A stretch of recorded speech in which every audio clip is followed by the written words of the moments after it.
before. He was that's about the last fight. He was pretty bad.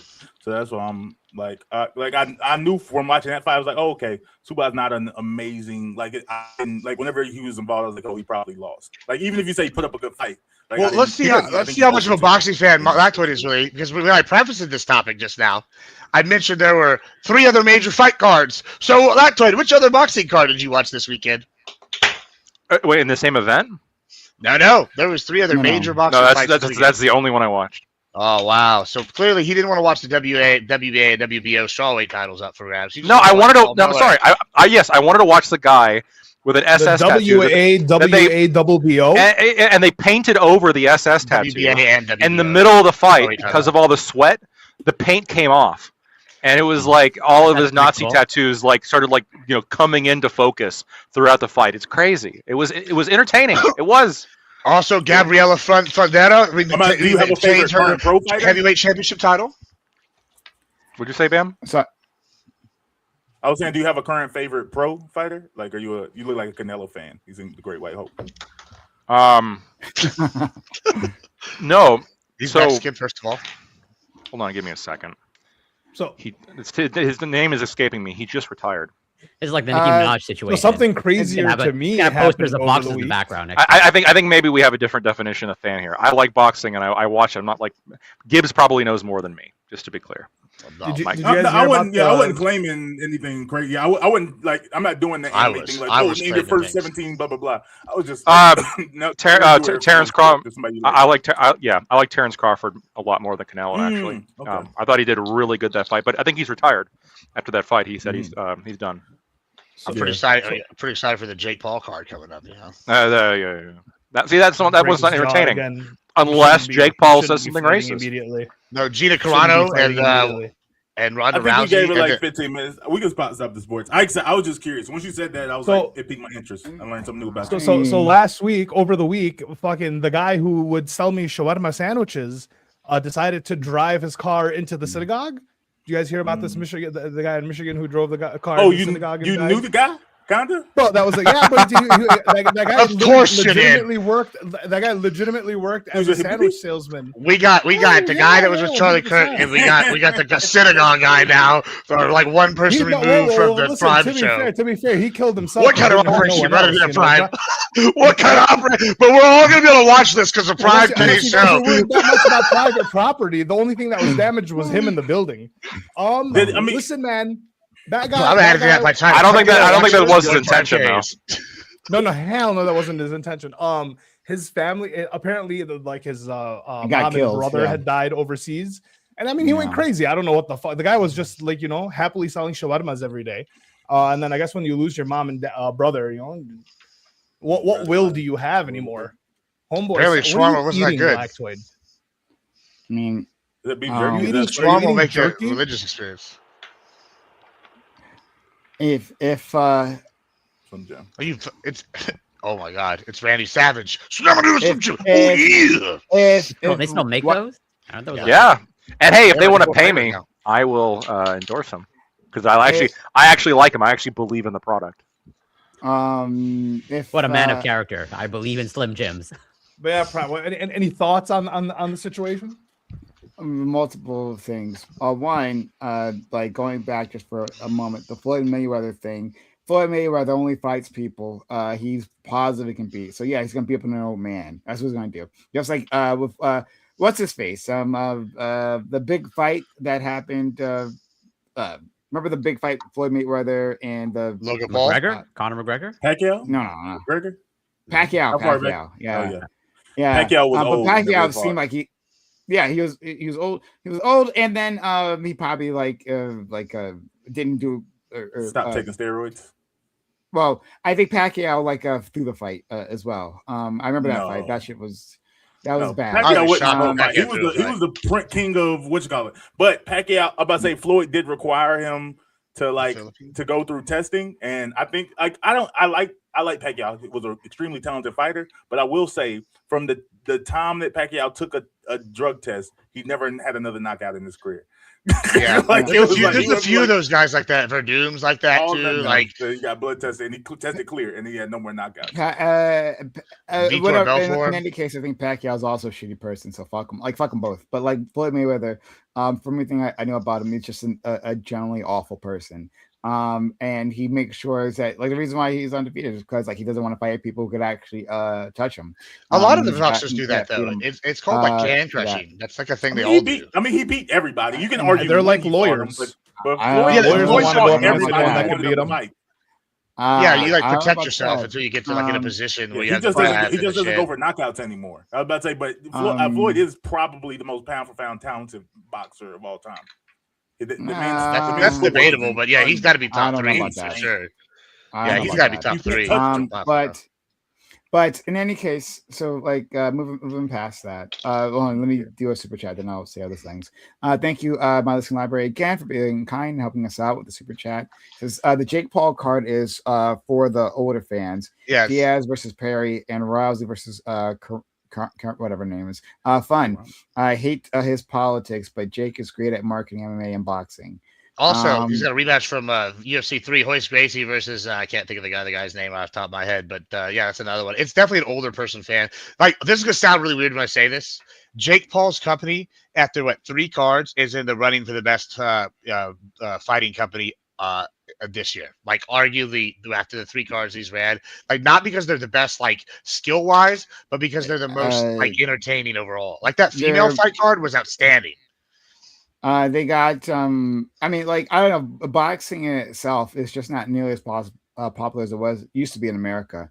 And so, like, you know, going to our friend Lactoid's point, I mean, like, it becomes entertaining, more entertaining to find to see people you know, or at least you're more familiar with, or has some sort of notoriety, or if they're controversial. Like that in itself is more entertaining. Yeah. I think streaming is making boxing return because people are like, oh, I want to see so and so fight, or yeah, they're not going to be any good. We think it gets to go against a real boxer, and then some of them are actually like taking it serious. And I think it's really bringing boxing back to its prime. Well, not on a prime, but it's a new era. Creator Clash tried to do this. I think that they were moderately successful their first time, but I think that part of the problem is, I think that it's an example of sometimes like the people who run the event.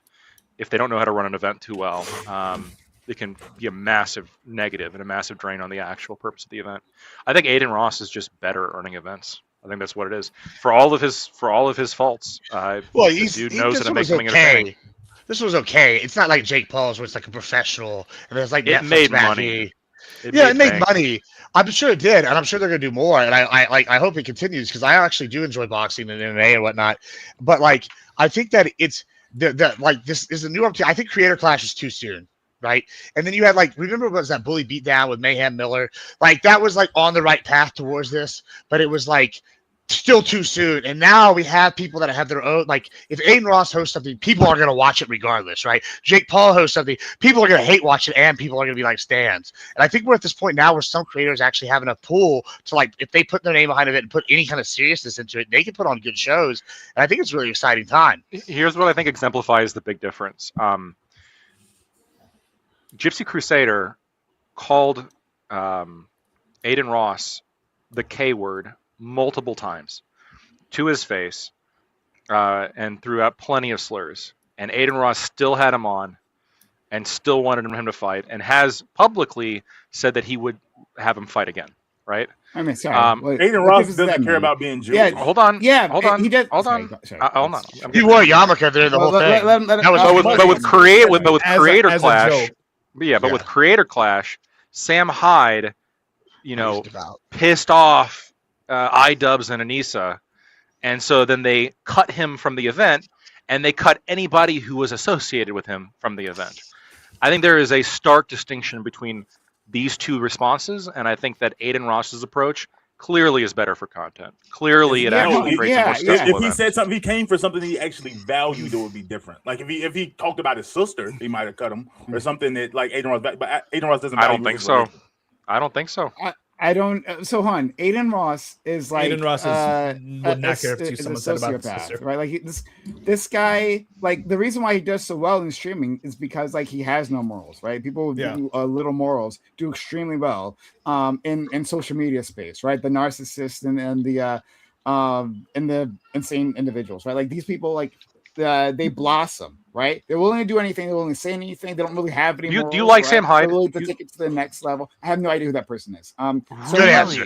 He would not like Sam Hyde. I would not like Sam Hyde. He probably would. Yeah. Not. Why would I think you it's a assume fair that I bet. know this person? I think you should know me better than that. I think they're effectively like a neo-Nazi. Oh, okay. So that part's not clear. So He and jokes about Aiden Ross himself. No, he Actually, jokes it's about still holding judgment. What there. about Gypsy Crusaders? Yeah. So I'm listening. Yeah, sure. So Aiden Ross himself has done a bunch of like racist shit. Like I only learned about this dude like not too long ago, but only things that I've seen is the person who loves using racial animus, loves just saying like the most edgy thing, and has no problem like being like showing himself to be a clear bigot, right? So of course he's a kindred spirits with this gypsy person. But again, like Bam said, like he doesn't value being Jewish, right? Doesn't actually care about that, right? So Gibbs, we can hear you breathing on the. But it wasn't simply like it wasn't simply that he was like insulting Judaism within his presence. It was that Gypsy Crusader kept calling him like untrustworthy because he was Jewish. He kept insulting him because he was Jewish. The attacks were absolutely personal. And then he stands up and like actually like that just got the views up for Aiden. That's all it did. Yeah. But it would be like if somebody if Sam Hyde went on Creator Clash, what would the views be? Yeah, but Anissa and IDubbbz at least feign to have more morals, right? They're claiming to be more like morally superior to Aiden Ross. That's morally superior. So then they run a charity event that loses money. Creator Clash is a charity, right? Whereas like Aiden Ross is that loses money. Loses Aiden money. Aiden Ross likes money. But still, it's running as a charity. So like the morals behind it, the morals behind the people. Sorry, ma'am. The morals behind the people running the charity are gonna like stand in the forefront, right? If they don't like something, they're not gonna have it because this is a charity. But it's selfish. Versus Aiden Ross, who doesn't give a fuck, right? But it's not selfish though. The reason why they don't like Sam Hyde is because Sam Hyde got he got one over on IDubbbz. I never said it was selfless. It's still stupid, but like, I mean, I never said it wasn't stupid, but that's why they did it. They claim to be. This is old internet drama. Okay. I'm just comparing to you. Like, I understand that you have like libertarian conservative values, but you're not MAGA. But if someone wanted to call you MAGA, that wouldn't be the deal breaker that prevents you from making $1 million. Like, oh, you MAGA, bro. Like, even if you're like, that's not my category. Like, there's a level of offense versus how much you value something. I understand the concept. You know what I'm saying? That like I understand the concept. It just seems to me that like again, when I'm comparing these two situations, where like maybe Aiden is just better at putting aside personal insults to make money. It's about what the insult is. He just wants to make money. Nothing he wants to make money. Period. Well, yeah, but what insult did Sam Hyde really like? Aiden Ross did he really levy against them? Aiden Ross would have his like friends hit on his sister, grab his sister, and like toss her around on camera. He doesn't give a fuck about jokes being thrown at him, right? Well, this is where I was going with this, Ali. I was like, do you think they're even actually bad guys, or they're just playing the role? Do you think they're actually like this? Or yes. Aiden Ross is an actual piece of shit right now. Well, no, I agree with that. But what I'm saying is like with this. Well, he's rich, so he's not a piece of shit. And the other guy's a Jew, right? Like I feel like sometimes they like are like playing these things up, and they're not actually behind the scene. Behind the scene, they feel like they might be like, oh yeah, this is gonna be great. You call me this, I'm gonna do this, right? It's like pro wrestling beforehand. Yeah, I'm like, and I'm always surprised. I'm always surprised when people realize who's like that and who's not. You know what I'm saying? Like, because you do see people on here that are like, oh, it's a character. I'm sure some of them, but like, hold on, but that doesn't. That's what me and Gibbs do. I know. That's why I'm saying real life. I do that with you. We have a little conversation beforehand. Yeah. Oh yeah. We're like, we'll watch this. We get put on the day, baby. Exactly. Yeah. But like, it depends. Like, look, there's nothing wrong with doing a little I don't know, like K-Fab? drama engineering or K-hole. Is that a little JQing term? K-Fab, K-Fab, yeah. K-Fab, excuse me, not K-hole. That's a different thing. Hey, we're gonna K-hole tonight, boys. That's a different thing. That'd be interesting. So there's nothing wrong with that, right? That part I think is fine, right? But like what you are willing to do is also a reflection of who you are. Right. There's obviously some things that people with morals won't do. Because why would they? Right. Like because they're better than that. Like the type of people that Adin Ross surrounds himself with, like fucking bottom feeders like DJ Academics, right? Who also was fine with being his race being insulted. Like he's like he's like he has like no pride outside. Well, to be fair, he's fair with his race money. being insulted if it's women. And also like was it he hangs out with, if I'm remembering correctly, I think Adin Ross is also the one who hangs out with Drake, right? Like these people that he surrounds himself with, right, have a very poor like relationship with their own culture, their own race, and it shows from the things Wait, they get Drake, up to. why is Drake even comparable to those people? Like what did he? I don't know why Drake is a weird. He was smashing I'm sorry, Kim. you're new to this. Someone is a I'm sorry, Kendrick you're new to this. fan. It's because he beat Kendrick Lamar in a rap battle. True. Yeah. I'm sorry you're new to this, but from the very beginning, Drake has been accused of being a culture vulture. Sure. Not being authentic. Boys got bars, leave him alone. Yeah, but it and depends. That's such a. There's tons of black people who disagree, who love Drake. I didn't say they didn't. Like it's not a. Did I say it's not otherwise? Okay, great. So it has nothing to do with my like argument, me. so you can ignore that. Like what the fuck? It has nothing to do with anything. Thank you. I think. But anyway, so that's not what I said. I talked about his relationship with his own race, which doesn't preclude other black people from liking him. Okay, thank you. All right, so we can. I think I misunderstood the conversation. I jumped into a conversation. I didn't really hear the context of it. I apologize for it. That's I'm listening. I'm ready to listen. White man and jumping in on a understand. conversation about I black apologize. I'm working on it. fine. I'm working on my own. His internal white life. savior complex kicked in. It's not a problem. I'm just saying that, like, just the last thing, I'll just wrap it up, and anyone else can say stuff, and then we can move on. The last thing, you just said, like, this is the type of people that Adin Ross surrounds himself with, right? He's an awful individual. His focus is money. He scams his fucking audience members, him and Drake, right? Going through Drake with the gambling and shit. The casino thing, was the stake, I think stake.com is his. Yeah, like they active, like Drake, Adin Ross admits it, like literally on camera, like just put it him saying like, oh yeah, I pushed out some sort of like rug pull, right? Yeah, I hope you guys didn't like sign on to that, right? I mean, I got my bag, but I hope you guys didn't actually like believe me. Like, he is a bottom feeding individual. So when you tell me, right, Black Twit, because I'm unfamiliar with the situation, when you tell me that this individual was assaulted, right, like his ethnicity was insulted to his face, right, and he still went on with the thing. Well, of course, yeah, he's the exact. Look how noble he is. I would. That's what Gypsy said to him. I have no idea. You just quoted him almost.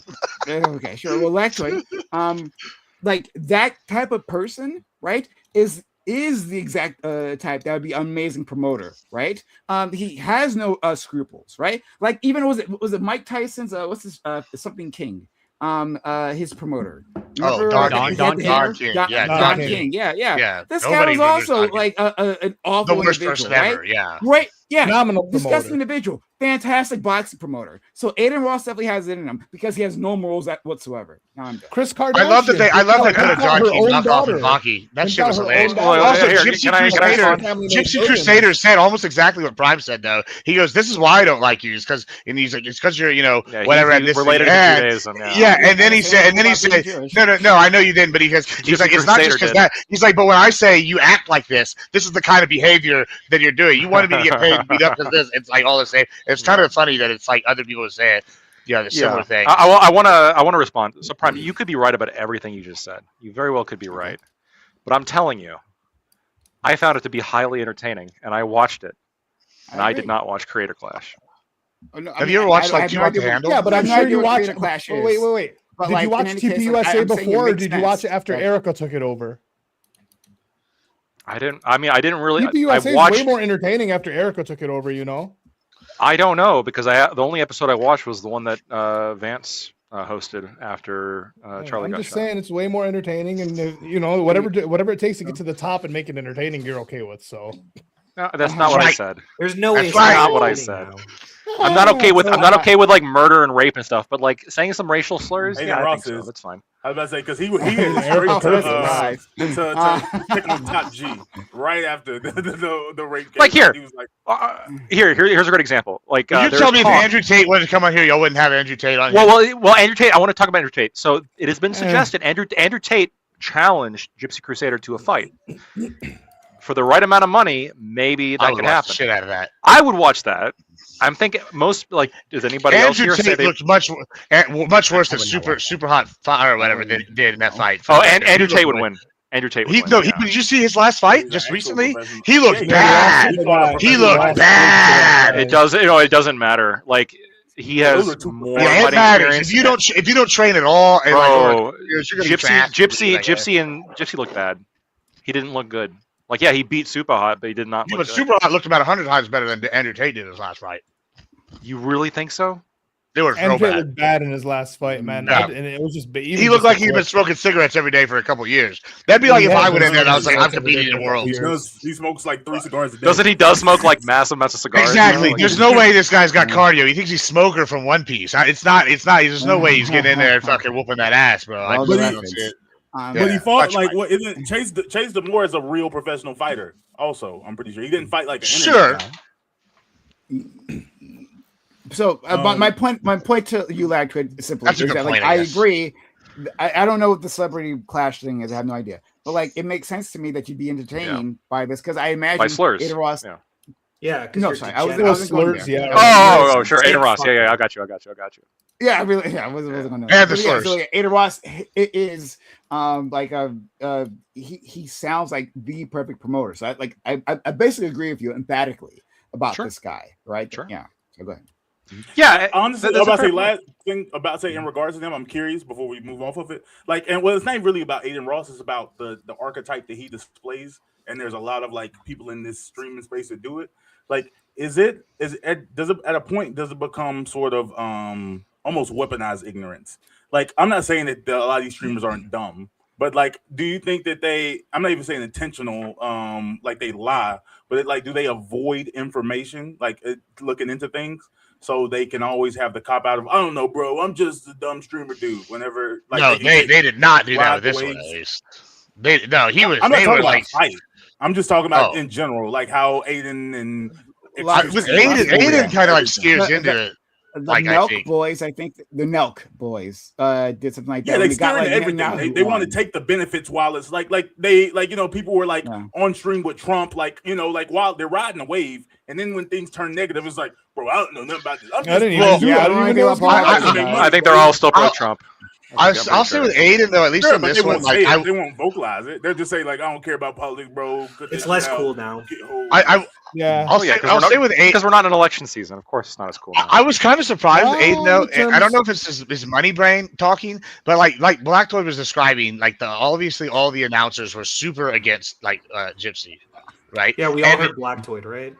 Yeah, Black Toy. Yeah. They're all super against Gypsy, and they're all like whatever. It seemed like Aiden really was like, okay, I'm gonna push this. I hope this guy loses. But after he won, he gave him his props, which I thought was impressive. Even giving someone you hate props. And then he was like, I'd be willing to have him back on to fight other people because now it's like everybody's gonna win. Like it's almost like a money printing machine. He should just have people go on there until somebody whoops this guy's ass, and I think Aiden very well may have like decided to apologize to Gypsy because he saw how much fucking money he made and was like, well, shit, I got to do that again. Hey man, I'm really sorry I talked shit about you the entire fight. Well, he even gave him a special fun thing, but like he even paid him extra to come to his house party the day or two before the fight to do that special stream with him because he was like, I'm not gonna do that. This is just gonna make me look bad. And then he like paid him extra money just to come and do it.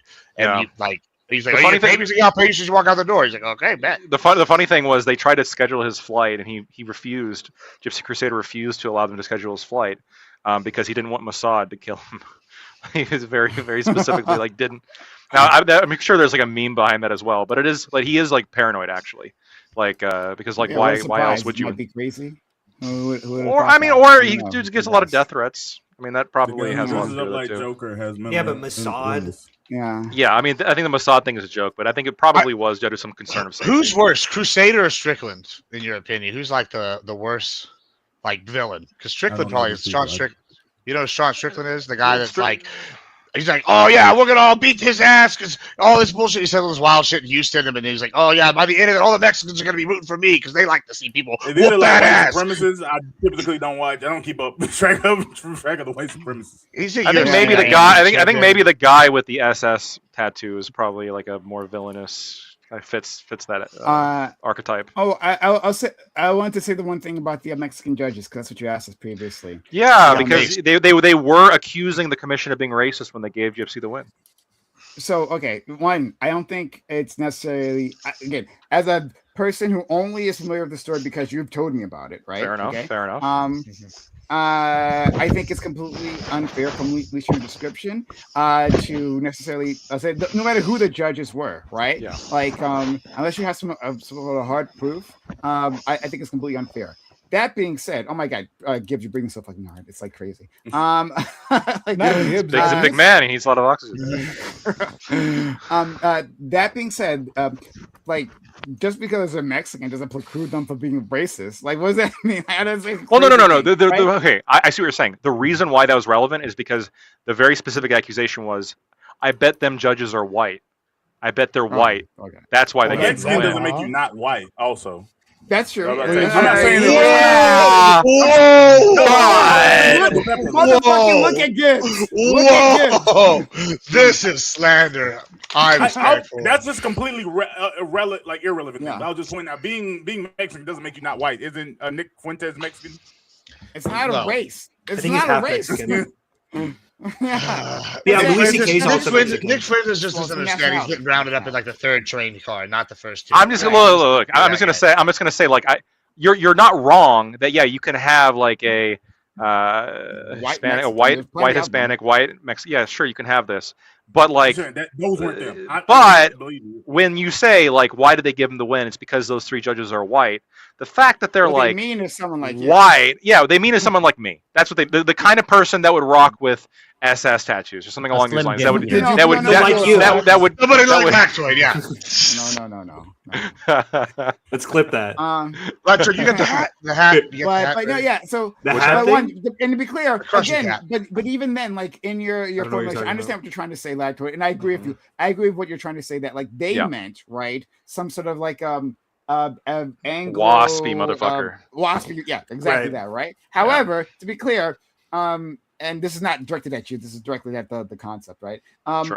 To be clear, America's like understanding of race here is fucked in all kinds of ways, right? Another way is that like we look at Latin individuals as a race, right? And then we have some sort of idea that's like that's just like people from a region, an extremely diverse region, right? When we're talking about Mexicans, again, sometimes people think of them as a race, but like it's a diverse area of the world, nation, right? And yes, there's a lot of white supremacy happening there. Like you can look at literally their TV, right? Like if you watch a Mexican TV, which I had a phase where I watched a lot of it. I was watching Mexican soap operas because oh my God, it's like not even a joke.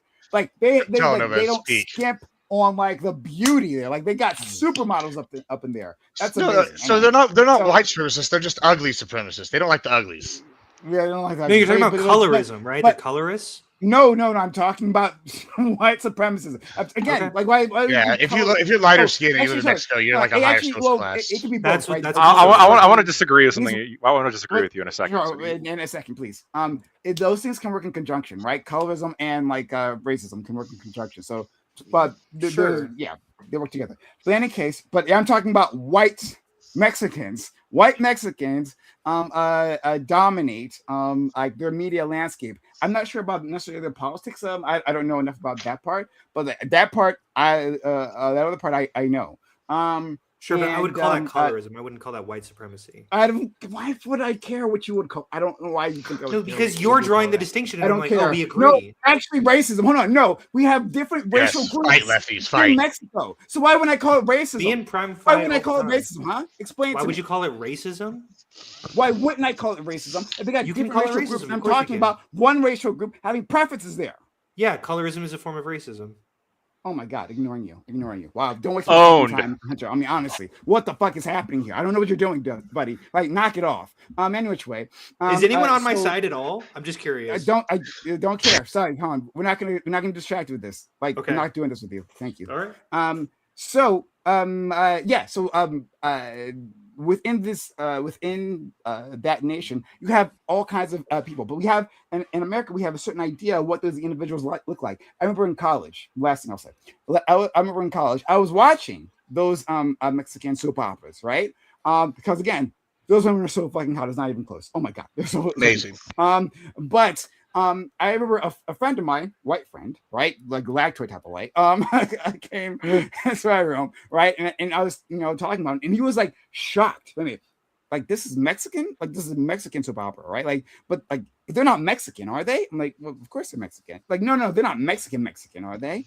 He meant their skin color isn't closer to mine than his skin color, and he did not believe they were Mexican. So anyway, go ahead. Yeah, so basically we found out that the liberal white college guy was actually the racist.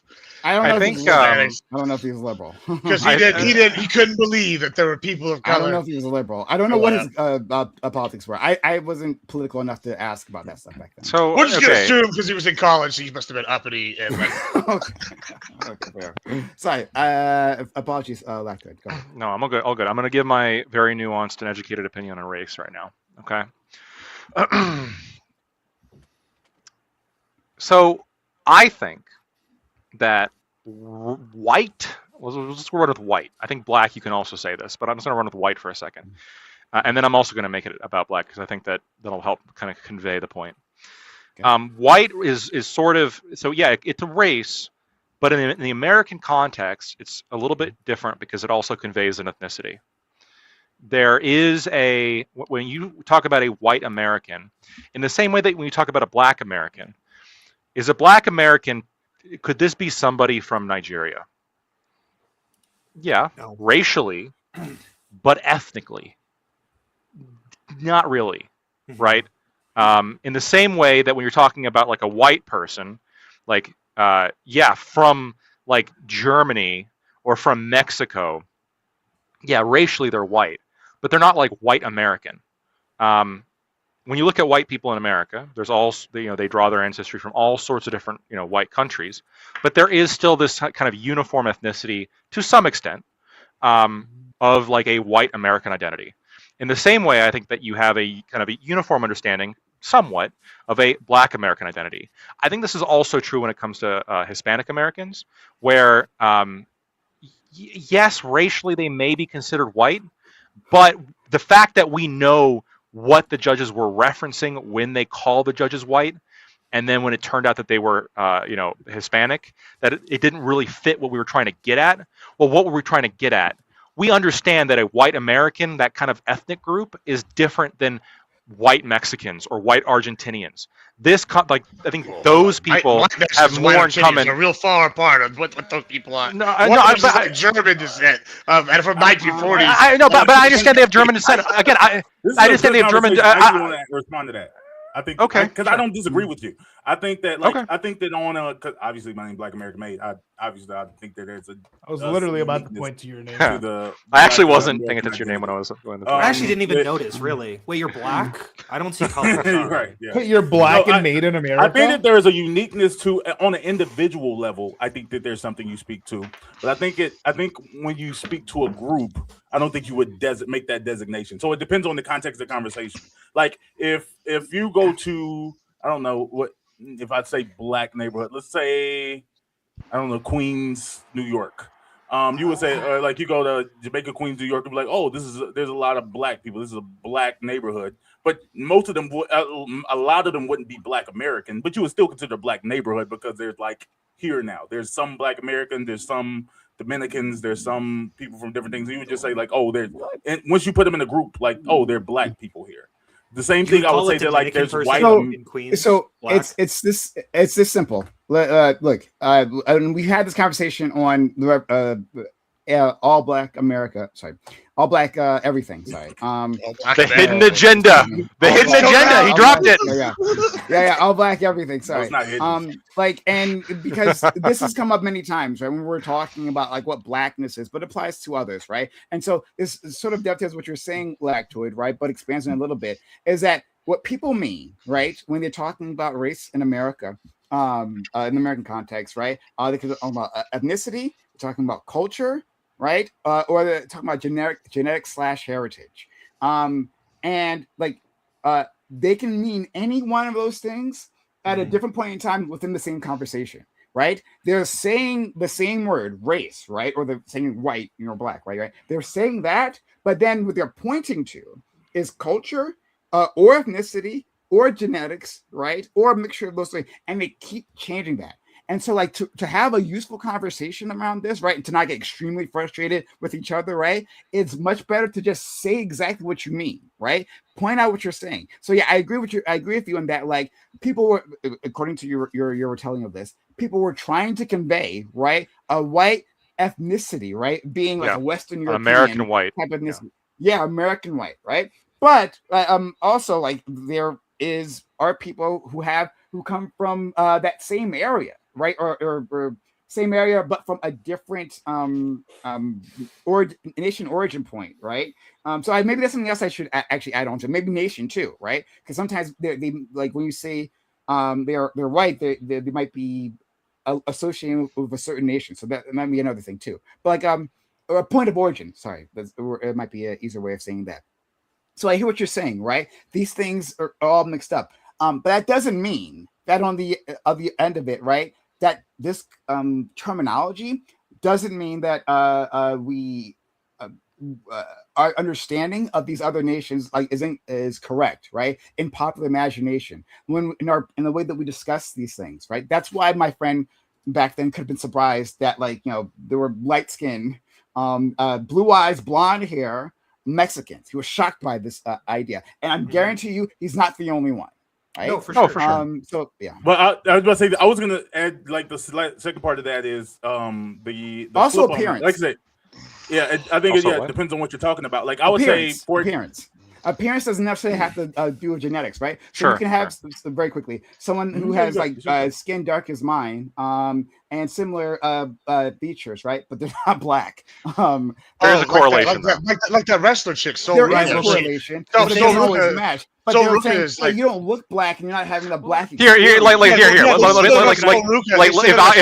dad looks like Akon and she looks like me. Yeah. Like if I started saying like I was black, and then we did like a 23andMe, and then it turned out that I'm like 5% African American.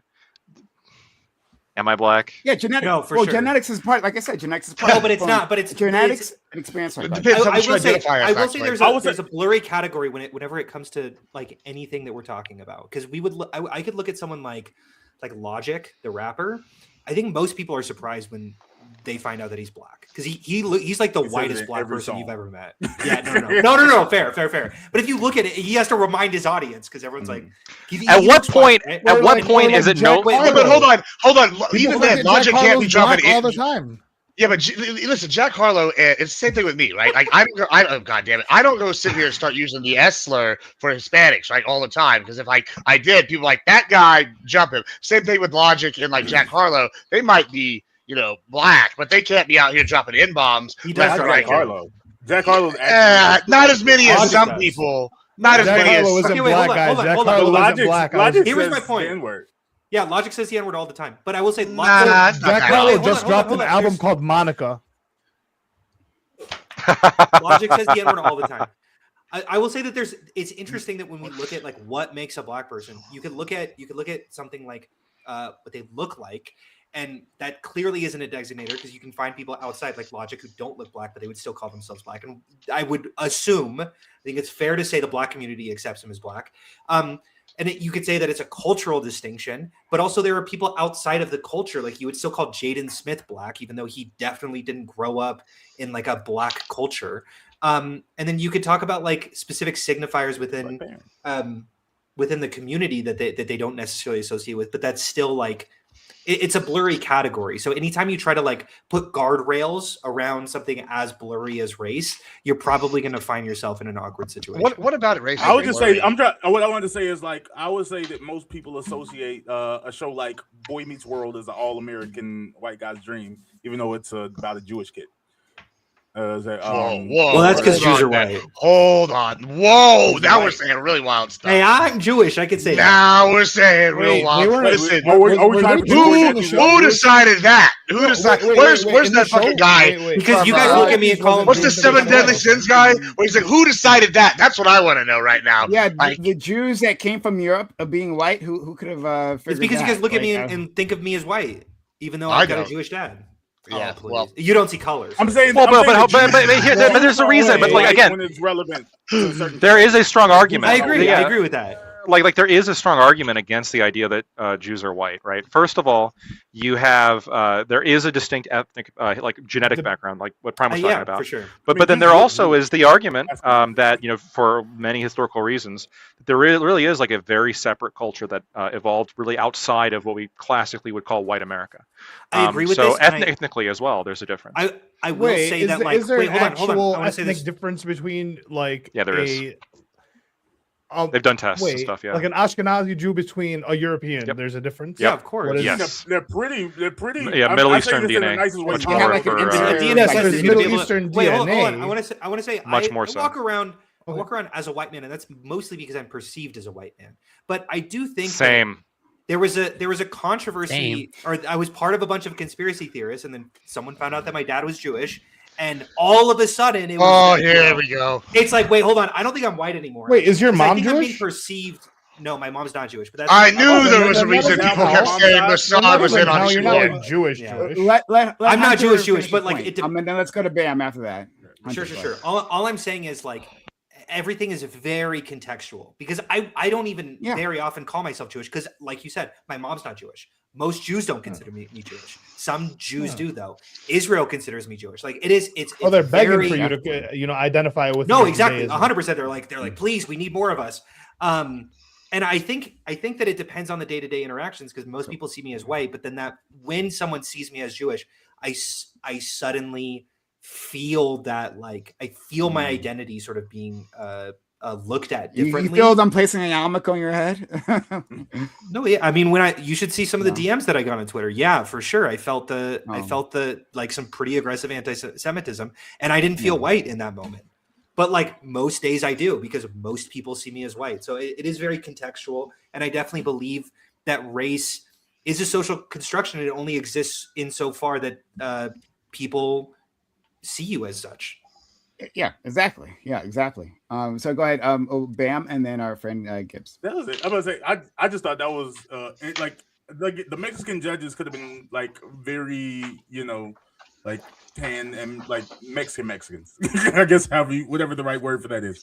I was gonna say I just thought it was an interesting conversation about how like there technically is a reality of how we categorize people. Like yes, there's something when you speak, depending on what you're speaking on, you can be speaking to an idea, but even that idea just disappears in one generation. Even if both like traditionally Eastern European parents come in and they have a white baby, that white baby is just a white baby now. Because they don't have an accent anymore. Like they go to school and they're just like an American regular white baby. To speak to what Mr. Kozak here was just saying, I guess I didn't really. You see the Jewish. I guess now no, but I'll tell you what really I guess made me realize that you were Jewish because all of a sudden I told you all this a couple of weeks ago. The conspiracy theorists started hitting me up like Gibbs, you are in on the hit on Charlie Kirk with Mossad. Oh shit, because you know me. And yeah, because you were on here with you actually got DMs and shit about that. I've got DMs. I got people that like I actually was at a Christmas party. This is and they were talking about it. Can you just imagine what the fuck? No, this was they were literally like, and the guy goes, "Let me show y'all something," and he zooms out on the video of the Charlie Kirk thing. He's like, "This guy right here was on Gibbs' show last week," and he pulls it up. I'm like, at a Christmas show, and I'm like, "It's not my show, it's Prime's." But I was like, "Yeah," and he's like, "Oh yeah," I was like, "Yeah, that's true." He was on there. He was like, "Yeah." So how do we know Gibbs isn't getting his 5,000 shekels from the Mossad? That's why he's over here saying. I'm like, listen, I'll tell you right now, if I was getting $5,000 from the Mossad or whatever. I would be way more pro-Israel than, hey, let's just I sell know, our weapon. exactly. I'm already failing, bro. But if they were over here, I'd be open like, about that shit too. I'd put it over there. I'd be putting it everywhere. I'm like, sponsored by Israel, vacation in Jerusalem, bro. Like all sorts of shit. Like, they don't know you. yeah, I was just like, yeah, bro. I don't know about that one, but yeah, I knew that happened. It's Not that okay. it's my fault, but like, well, it doesn't help with the whole Not over here, sitting here signing up with Paul. No, I'm going to end up on a watch list for sure because of this connection for the Brian Case panel. It's happening. Probably. Yeah. Jesus, Corey, are you like kind of Asian? I'm half Kind of Chinese, yeah. Asian. Yeah, okay. I thought That's that. I was fine like, to 'cause I was like, ask. Corey's not just white. Corey's something else. I can see. But that. I'm effectively He is treated more as white, than. more or less. But like, yes, Do you I am consider half- yourself white, Corey? Or do you consider I yourself mean, half pretty much Asian or like what? a fully westernized Asian person. Sure. Yeah.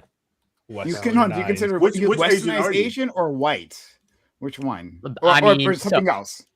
I mean, when I let's say fill out the census in Canada, I do check, Asian. Yeah, but I do because- too. Well, I do too. I mean, don't know. you know, sorry, I forgot you. you're like Middle Eastern in that technically. Well, yeah. Like, Well, one, because there Asian is isn't a such- box for me, and two, I'm not checking Asian. But then three, I just don't want I think anyone they knocking just on my add the door. Middle Eastern category. The, There's le- not the a less box for people you? know that I'm Middle Eastern in the government, the better. Ali, but then you like, check I white. can select I don't think multiple. you're really high bet. Well, Ali. it's nice that you're I'm, pushed together with like the most privileged. You You can check Asian. You can push into the he Asian. said. We Listen, listen, okay, like, okay, we but fought like- for that right, baby. We fought for that right. In the But early, I'm looking for, 60s. and I understand we don't have it, but like, for me, when it comes to like self ID, it gets really kind of hairy because where's the line, right? Am I Native American? Can I pull a Warren? Why not? You're not. Are you 116? Exactly. Genetics. yeah, but is funny. that's such an unsatisfying answer. Yeah, I would- because genetically, I am partially. I take Like such most a white linguistic people. descriptive approach Well, wherein you can like really most only white identify people, I'm not- self-identifying Hold on. doesn't really make a lot of sense. You're identified as the way that people view you, Some people are pure lactoid. and I think Yeah. that that's a fair. Some people are pure But blooded. that's You what I'm can saying, fight like- to be viewed in a What specific is way, the but- expression in Harry Potter? You're a mudblood. Lactoid, mudblood. Yeah. It's Oh true. my god. It's true. Please don't let's not say that. I feel like I know we know that's imaginary, but that one seems like a little too close. Like, really. Hold on, he's got J.K. it. Rowling Lactoid does have a was Grindelwald on his surprised, right. was like good at tattoo. coming up with like bigoted insults. Who would have guessed? But She was yeah, British. so like I'm saying, like these things are all mixed up, and it's like so fluid what happens in a conversation, right? And so like it gets. And I know because I've had these conversations, right? I've had them multiple times, right? It gets super frustrating. It's always best to like just be explicit.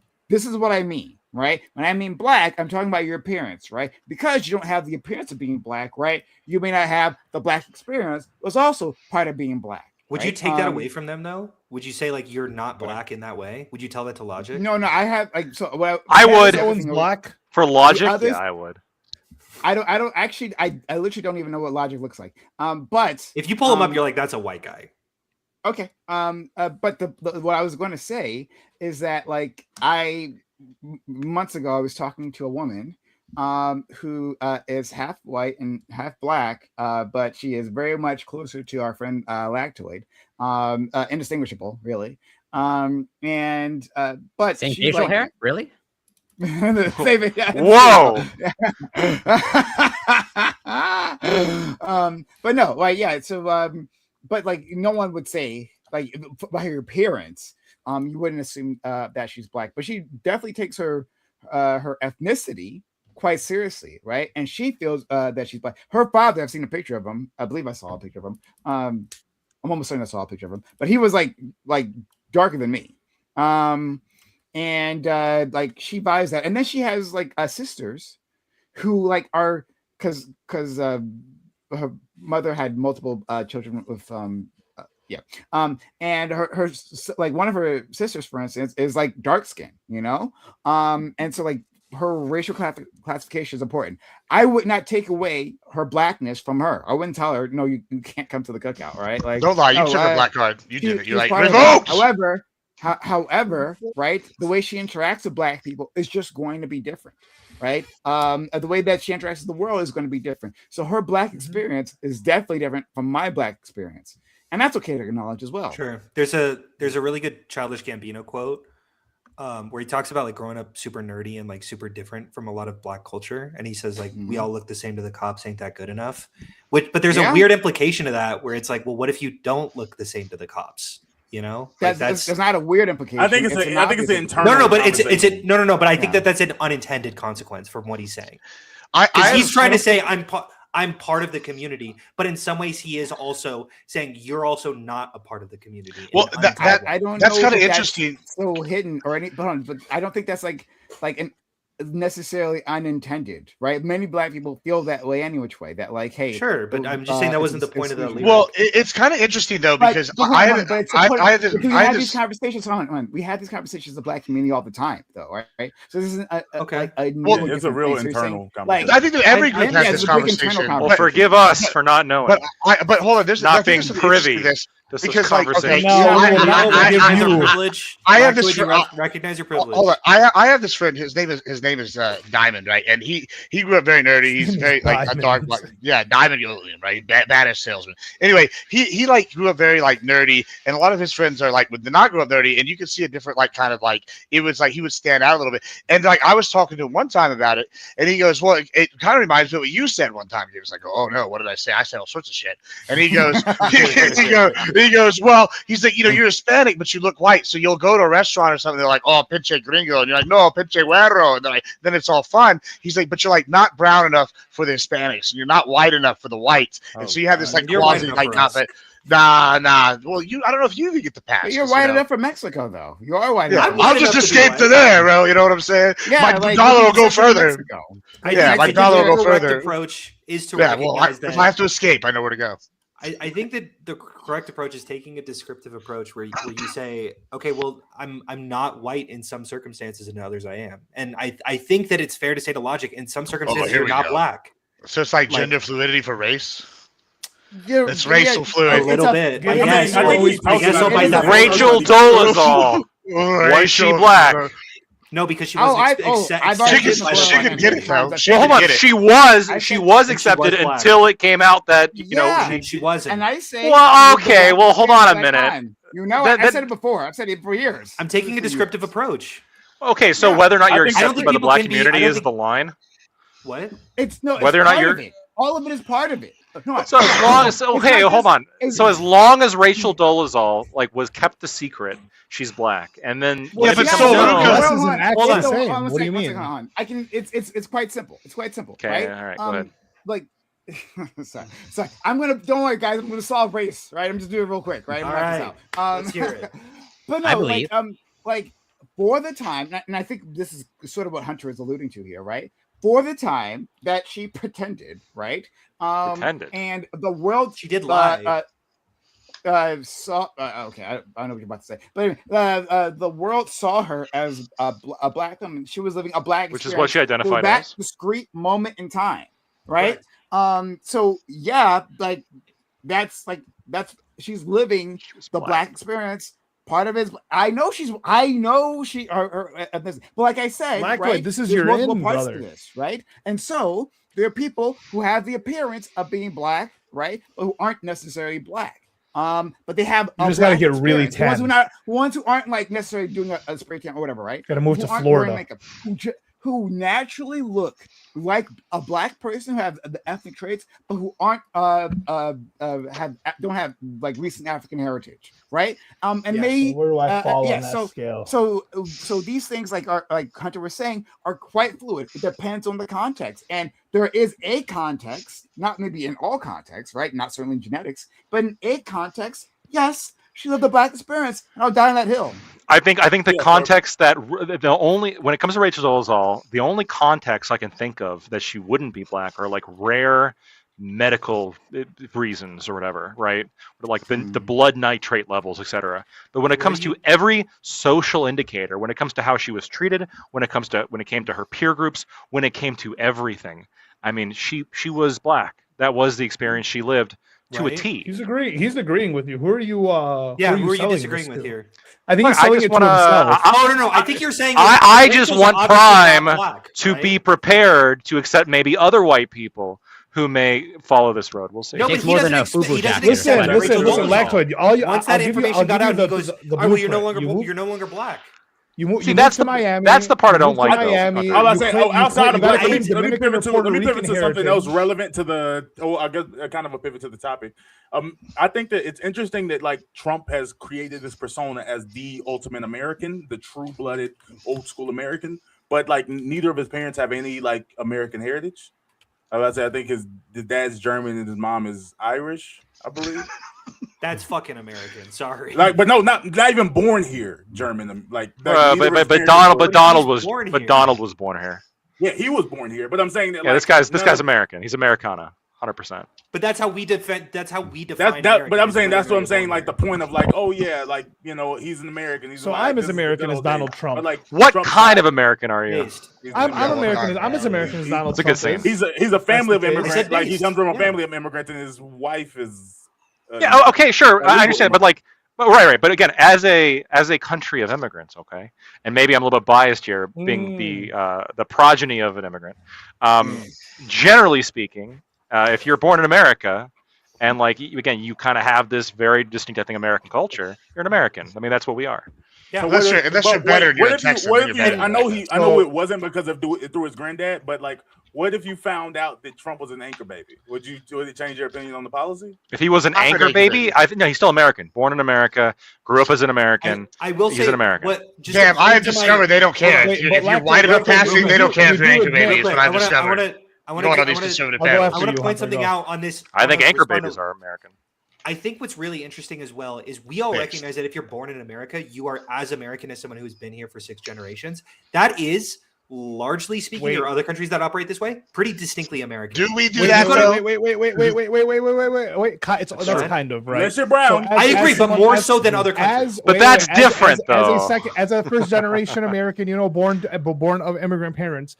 There is this thing where I feel American, sure, and I can claim, but it's I'm a hyphenated American, right? Like Lactoid gets to just be. So am I. I'm an Arab American. No, I'm a Swedish American. No. Well, it's not the Arab. No one looks at you and says you're Swedish. No one looks at you and says you're Swedish American. But I am. Right? Like Prime and Bam are Black Americans, right? Like, but you Americans. If Corey ever came here, it's not like people would be like, outside of making jokes, they wouldn't be like, oh, you're a Canadian American, right? They'd just be like, you're an American. I would watch me. It's not the Arab word that's the difference. It's the cultural aspect change. We're literally letting Congress people come out and like say that like Ali should be out of this country. And it's like that's fine now. It doesn't count as racist. Well, hold on. This is the tough thing. Like, maybe not you specifically, Ali, but like I get this a lot where it seems like people insist on the hyphen. Maybe not you, other right? people. Where it's like we're gonna have for example, we're gonna have a diversity event, and Lactoid, you can't come because you're just an American.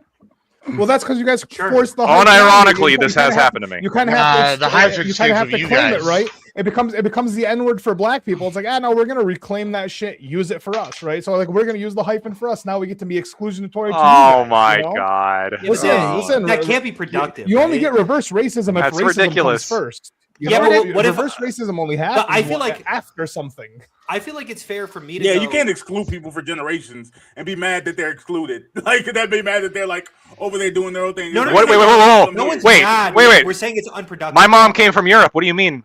We did this for generations. What we are you talking about? I didn't say we. Europeans are. Which country? If it's like the Dutch, then they could absolutely say that. The Dutch are like the Netherlands. I agree that you did this. On your mom a lot. Sweden hasn't done shit. Is your dad Swedish? That's what I always think it's dumb when people like anybody. Actually, Nah. Lactoid may. Do you hate the concept of HBCUs? I don't know. Do I hate the concept of HBCUs? Yeah. Is the question? I mean, I understand historically why they existed, but I think that they should just like transition into being normal universities now. But it's just historically, anyone can go there. Yeah, I understand. No, I understand, but it would be like it'd be like what if we called like Yale the white school? It's like but everyone can come here. I get it, but it was just a school. It was just school. They had the black schools had to be black schools because they had white people made. No, right. No, I get it. Historically speaking, I understand that. Historically, yes, I understand why you would have to have this. Historically, I would understand why you would have to have all this shit. I understand that. But now, when anybody can go anywhere, and white people can go to HBCUs, you're right. Yeah. So then what? Yeah, HBCUs. So what should the transition look like? What would that be? Just I think there's just call it Morehouse. There's probably a cultural... It's called Morehouse. Yeah. Just call it Morehouse. But it is. It is just Morehouse. No, but it's not. People call it an HCBU. It's recognized as because that's what it is. Like, yeah, my bad. Like, no worries, fan. But I didn't go there. They call it a category. They call it a category because why do they call them Ivy Leagues? It is a historical college. black college. Yeah, that's like the category. No, but that distinction matters. It's descriptive, but it doesn't say black only. Here, let me ask you this. The distinction that you're going to draw is probably are you saying you have to asserting ignore that ignore the history? You can't say like what it was before. I don't think anyone's saying that, but I think nobody's saying nobody's saying that you have to. I mean, that's all it is. It's a recognition of what it is. Help us out then. That's what he's saying. I'm again the transition away from just like in common parlance calling it an HBCU, and instead just referring to it as like their individual school names. I think that is better. So get rid of because Ivy League is race neutral. I thought we were trying to move past segregation. Okay, sure. Are we not? I'm saying they're like neutral as well. It's a categorization of like. Are we not? I had to be educated on a prime panel that white people could even go to these schools. Do you think that I'm the only one with this misconception? That's your fault. Do you think? Hold up. Do you think white people aren't maybe like a little bit discouraged? I saw a little documentary on this. Of course they are. Lactoid though. Lactoid. I'm listening. You said in common parlance we have to change, meaning society has to make the change. I'm not going to make you do anything. Okay, so society makes a change, right? But then what does Morehouse or any of the other ones, what do they have to do? They should probably stop emphasizing. Do they have to like? Do they have to like issue like cease and desist? And anyone refers to them as please. So then, bro. So Lactoid. That's what I'm asking you. What are the steps that Morehouse has to take to transition? Lactoid, I can jump in on this if you want. Yeah, not you, Hunter. Okay, that's fine. Like school for legally, what is it? Legally speaking, they don't have to do jack shit. Okay, they don't have to send cease and desist. I'm trying to let me finish the sentence. Okay. They don't have to do anything. Like in terms of like legally, or I'm not going to make them do anything. What do I think they should do? I think that they should start de-emphasizing the fact that, hey, we're a black college, and start emphasizing the fact that we're Morehouse, where everybody's welcome. That's my suggestion. I think that'd generally be better for America. Historically black college. Wait. Oh my God. Why do you guys pretend like you don't know how language works? If you draw this distinction, you're asserting it matters. You're asserting that there is something. It does matter to the history of the college. I understand, but you guys are saying it in current times. You're like, that is an HBC, rather than that used to be black. That becomes now a moniker that you put on the college. Yep. And it is currently an HBCU. So you take away the heritage of the school. Hold on. Could I go real quick? Hold on. I'm going to go after you, though. Here's the only thing I'm going to say. Defend my Habibis. That's fine. Here's all I'm going to say. First off, is it understandable that someone who was that a group of people who were completely ostracized, who were given separate but equal treatment, and the equal was in quotes, obviously, as we all know, and were given subprime communities and were able to actually have colleges, is it understandable that they still gravitate towards that heritage and community? Of course it is. Of course it makes sense. But I also think that it might not be as productive in the current era to continue to emphasize it. Now, there is nuance here. There is a complicated history, and I understand nuance. I'm not trying to erase that history, but I also believe in multipolarist in a or maybe that's the wrong term. You have to erase it. You just have to move on from it at some point. I don't know about move on, but I do. That's what I would say. I think we're probably saying the same thing. Yeah, I know that's what you say, Lactoid. You say the worst thing. Look, I say it as it is. Okay. But I do think that. Wait, hold on, real quick. One last thing. What do you think? One last thing. I do think that white people are probably a little bit disincentivized to attend an HBCU, and that's largely due to the perception of that college. And I don't find that very productive. That's all I'm saying. It's because white people don't go there. And yet white people do go there. And White people How do go there, many? That's one. As a No, percentage. It's disincentivized. As a percentage. Hey, ask Mecha 12. Hitler. It does And then- matter. and They're they'll tell you, disincentivized. I'm Here, I'll not- ask Mecha Hitler. I'm gonna ask Mecha Wait, Hitler. Are you wait, ready? Wait, Hunter, Wait, Hunter, doesn't Hunter, matter. Hunter, Yeah. and But Lactoid. then also, how many black people go to predominantly white institutions, BWI? Yeah. They're disincentivized There's a to. small amount It's that not go because to they're college. discriminated against. That's for No, no, sure. no. And I would say that white they people- are. And No, hold on, discriminated shut up, everyone, shut up. And white people don't go to HBCUs because they're discriminated against either. I right? agree. Correct? Hold on. Wait. Lactoid. Hold on. No. Lactoid, you said it. I think so. I think socially Are they are. white Yeah. people- Are white people discriminated against going to HBCUs? By who? Probably not in the application process. I mean, I could be wrong on that. Probably not in the white people. application process. So, but I'm going to let Mecha Hitler finish the calculations real quick. But Yeah, obviously, there is going to be some kind of, I guess, either through intentional lack of education, intentional lack of knowledge, lack of understanding here. Also, like this perception of this really isn't for you. Right, like these are things that the black community has been talking. Hold on. These are. We don't have to. Just tell me who was discriminating against. I don't want to hear the rest. Are black people discouraged? Are black people? Are black people discouraged from going to college? Socially, discouraged to go to college. I'm sure black people don't go to. You don't think there's any social discouragement? I know they're allowed to. Are they socially and culturally? Are they currently culturally and socially discouraged? I mean, within the black community, sometimes they're discouraged. No, but is that oppression? That's not discrimination. You said they were being discriminated against. No, I said in the I said hold on. I very specifically said not in like the actual application process, but in like the social context. Like if you consider this to be like social discrimination, feel that way. No, I wouldn't call that what black people experience and among other black people discrimination for going there. I'm saying they have barriers. They may be discouraged, but that doesn't mean that's not discrimination that's happening there. So Lactoid, I'm asking you, and no one maybe else, maybe we just disagree then. Maybe I would just call that just like some kind of discrimination. Sure. Oh, okay. So we'll just randomly expand the definition, right, to fit your argument, so you don't look like an idiot. All right, racial oppression seems like it would kind of fit discrimination historically as a term. White people to go wait. Before you just I mean, that's not true. I'm going to again. Hold on. You want to say it's not true? 1 second. Hold on. 1 second. Then explain to me, Lactoid, who was doing it. I'll give you another shot. Sure. Yeah. So across colleges, generally, white people have to get better test scores in order to get into the same colleges. Firstly, this is across the board. So there is discrimination happening. I know it's a little bit separate from the conversation we're having, but that's why I added that little caveat, because, white people are discriminated against and Asians are discriminated against when it comes to college applications. But leaving that aside for a second, that real discrimination that actually does exist in the application process, I think that there is this social. I think that there is this kind of like social oppression.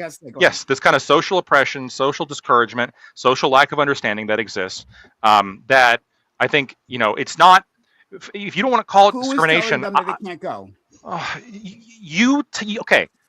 As somebody who constantly rants about system to the left, can I finish? Wait. Can I finish a sentence? Can I finish a sentence? A whole line of people.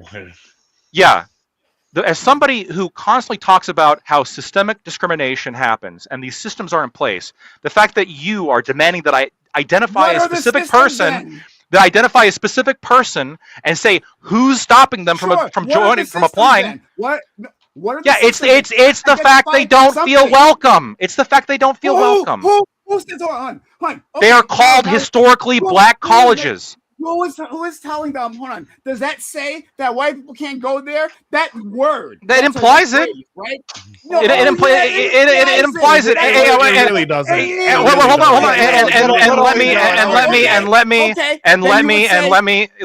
Hold on. Let me elucidate here, because I asked Mecha Hitler.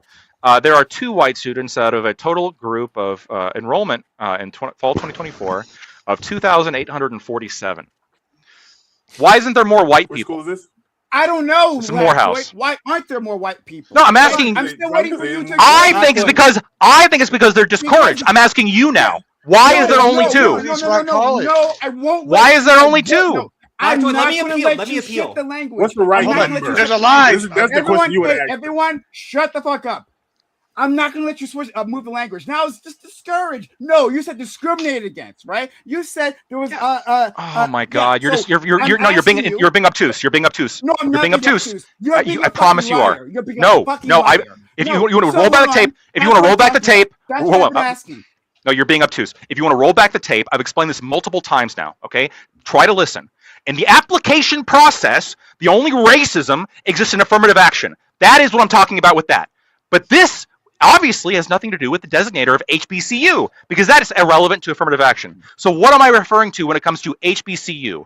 I'm talking about, well, there's a level of social discouragement there if you say this is for black people, or imply this is for black people. In the same way that perhaps if you were to have organizations where it was implied this is for white people. Could I drop this might be hold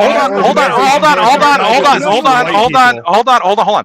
That this might be, if you don't want to call it, like, if for you this kind of more vague, kind of ethereal, kind of pressure, if you don't think that counts as like racial pressure, that we can't specifically identify a source, but there is this social understanding that like is disadvantageous to a particular racial group. If you don't want to call that discrimination, fine, but you do in every other context.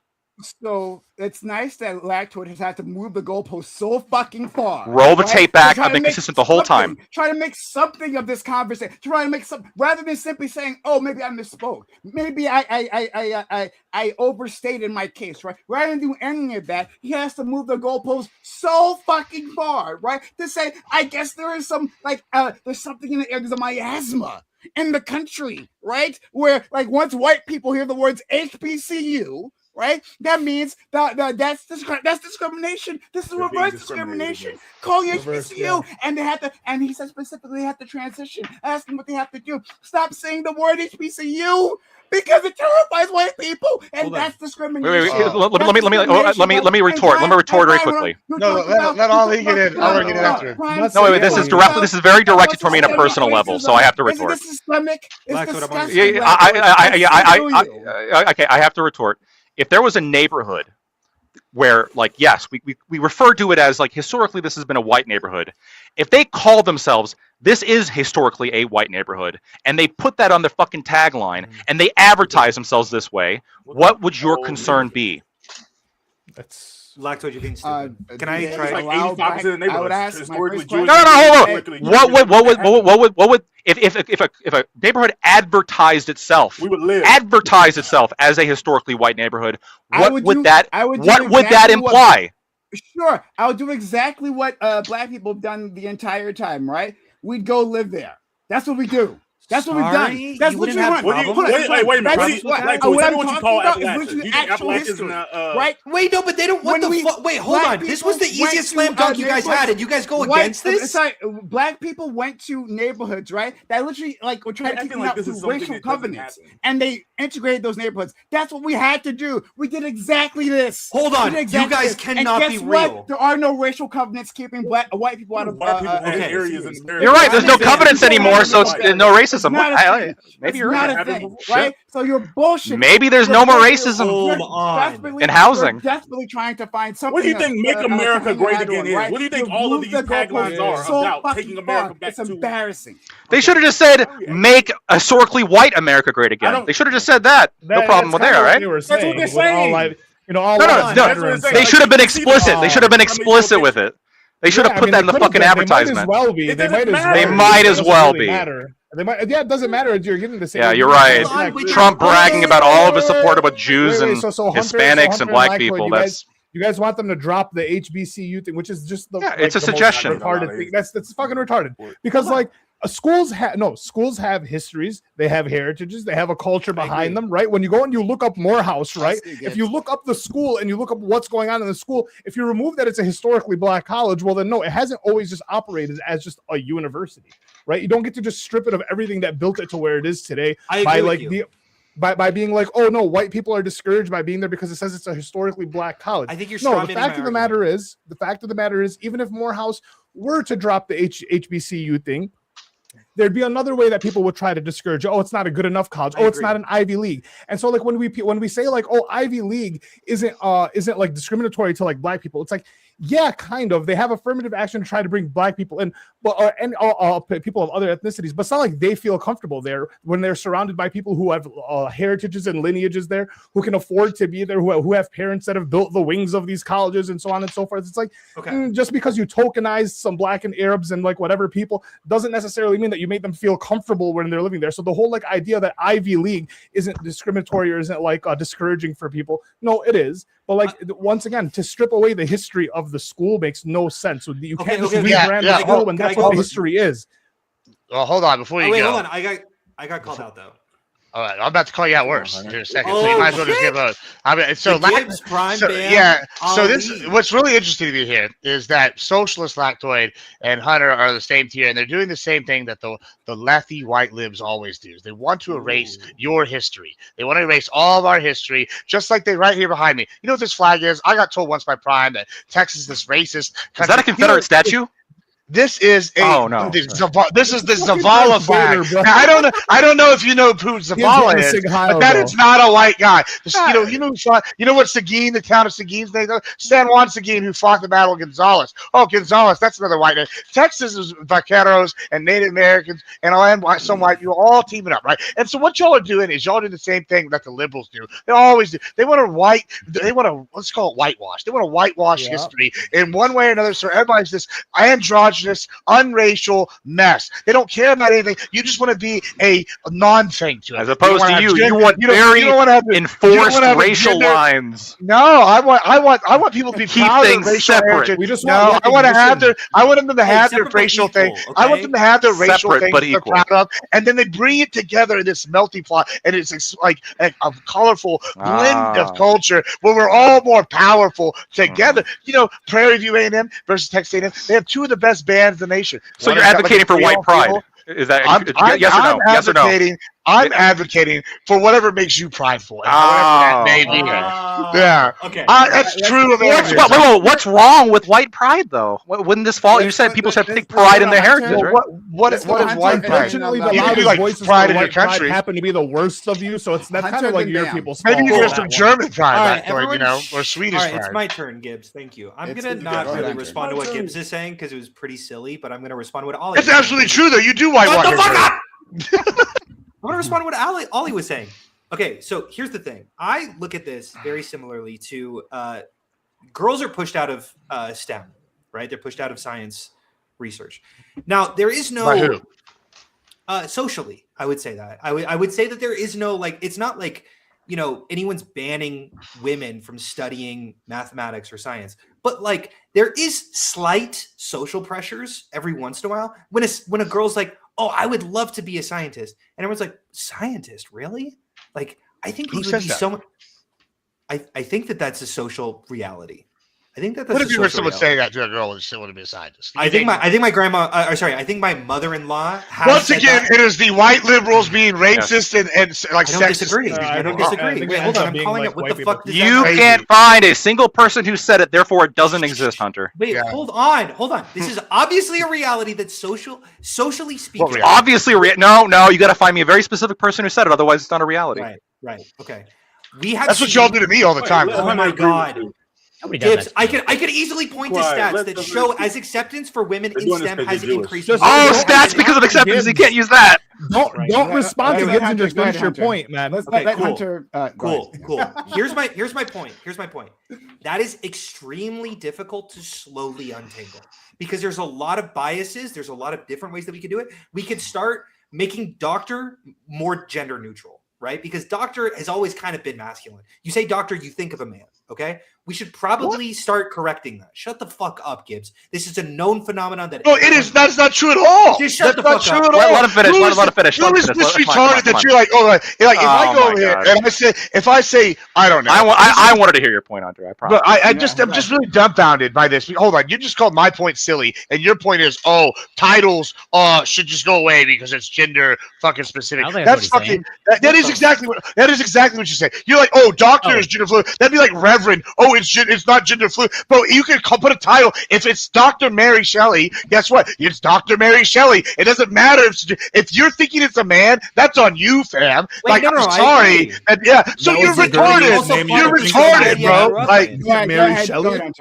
I don't know. I just thought of a random. I think anyone with a brain knows that I when you say Dr. Smith, I would be a little bit surprised. She's a badass in Lost in Space. Okay, doesn't fucking matter. Oh, see another female doctor. Okay. I think that it's fair to say that women are pushed out socially from STEM, and this is a reality, and it's really hard to counteract. There is a lot of different ways that you can do it, and there's not one clean, easy way to do it, because legally, obviously, they're able to study math. There's no legal barriers here. There's slow, subtle, social enforcement, ways that we can sort of change around the titles a little bit, ways we can do that. Now, I would say white people going to HBCUs versus women in STEM, I'm way more interested in the women in STEM. But I do think it's a little bit cringy that we are socially pushing white people out of HBCUs. Else, why would there be 2 out of 2,000 people at that almost 3,000 people? Because they don't want to go. Why do they choose not to go? Why do they choose not to go? You guys, I don't know. Answer the question. Because it was called an HCBU. I didn't know I could go. I'll answer that question. I would have gone. I would have gone. That's why they couldn't. You would have. No, because white people don't want to go into. I would have gone. I would have gone. I would have gone. White people don't want to go into the job market where other white people are going to hire them with a degree from an HBCU because it's not going to necessarily. I agree. That's social pressure. That's what the fuck I'm saying. Wait. Let me finish my point. And how would they change that? I'm not saying it's fully their fault. No, let me. I'll finish the point. If I can finish the point. If I can finish the point, Hunter, and it's not because the college is recognized as an HBCU. It's because amongst these the white elites that are going to be doing the hiring based on your degree, it's not the fact that it's an HBCU, the fact that it's Morehouse or whatever the fuck is seen as a lesser than college than the Ivy Leagues or the whiter. Yes, it is. That's why white people aren't going to go to the school so they can fucking not get a degree from there. Let's look at community colleges. It's not the same degree. Let's look at community colleges because we agree that socially speaking, those are way less than Ivy League schools. You would rather I go to a community college. It's less than Yale. Fucking white people are there nonetheless. Yeah, but you know what? If you don't graduate with a community college degree, you go to a university, and when you have to select what university, the name on your degree. Lactoid's a lawyer. Lactoid's a lawyer. You can go to Cooley University, which is known as the worst college university in the country. You can go to Cooley if you want. You're not going to get respected as a college. Hunter just was showing off the androgynous. It's not an HUBC. You can go to the Caribbean as a doctor. Androgynous racist dimbies is what Hunter wants. As a doctor that went to Yale, or as a doctor that went to an American med school. If you went to the Caribbean, it's just the name on the degree matters. It does. Let's go to. I know, but we would. No, I actually don't even think. I mean, I see what you're saying, and that probably. I think that there's like older people think that. I think that 18-year-olds and 17-year-olds typically don't go to these colleges because to the closest I would go to like 20. I think that it's a personal issue of like, ooh, I don't feel like this is gonna be like catered to me. I don't think that I'm gonna be like welcome. I don't think I'm gonna be the focus, and I want to be welcome. The focus of my school. I agree. No, catered to like other colleges you're catered to. White people are catered to. Like when I go here, it's going to be white people are catered to. In what way? 100% your experiences. What do you? Hold on, you're definitely catered to. You're exotic to that location. Only white guy in all that school. I agree with you. Jim Bunani, what are you thinking? If you're the only one of your kind in any specific school, you are in hot demand. Well, if you're a Filipino in the middle of Texas at some random school, hot demand. You're the only white guy in all black school. You're going to be like playa. Like what? Being the Arab in like a predominantly black area helps, but it doesn't. But that still doesn't change the fact that like colleges they're catered to white people. They are made. I agree. So I agree with that. So I think it's like a unique experience, and that's why colleges have such a high degree of white people in those colleges. And that's why it's not like. Go ahead. Sorry. I'm saying that like I don't know. I like to act like that was a shocking statement. And at my university. There was a frat row. The fraternities, the fraternity of the university have frat houses. Every single college movie, they think of fraternity, you think of frat houses. You know who doesn't have frat houses? the black fraternities on campus. Well, we After that, did. you couldn't The have a Divine crowd. I went to BYU and they don't. A&M had a black I'm about to say, our fraternity. Divine- Yeah, we had a I'm just saying, but I went to college in Alabama.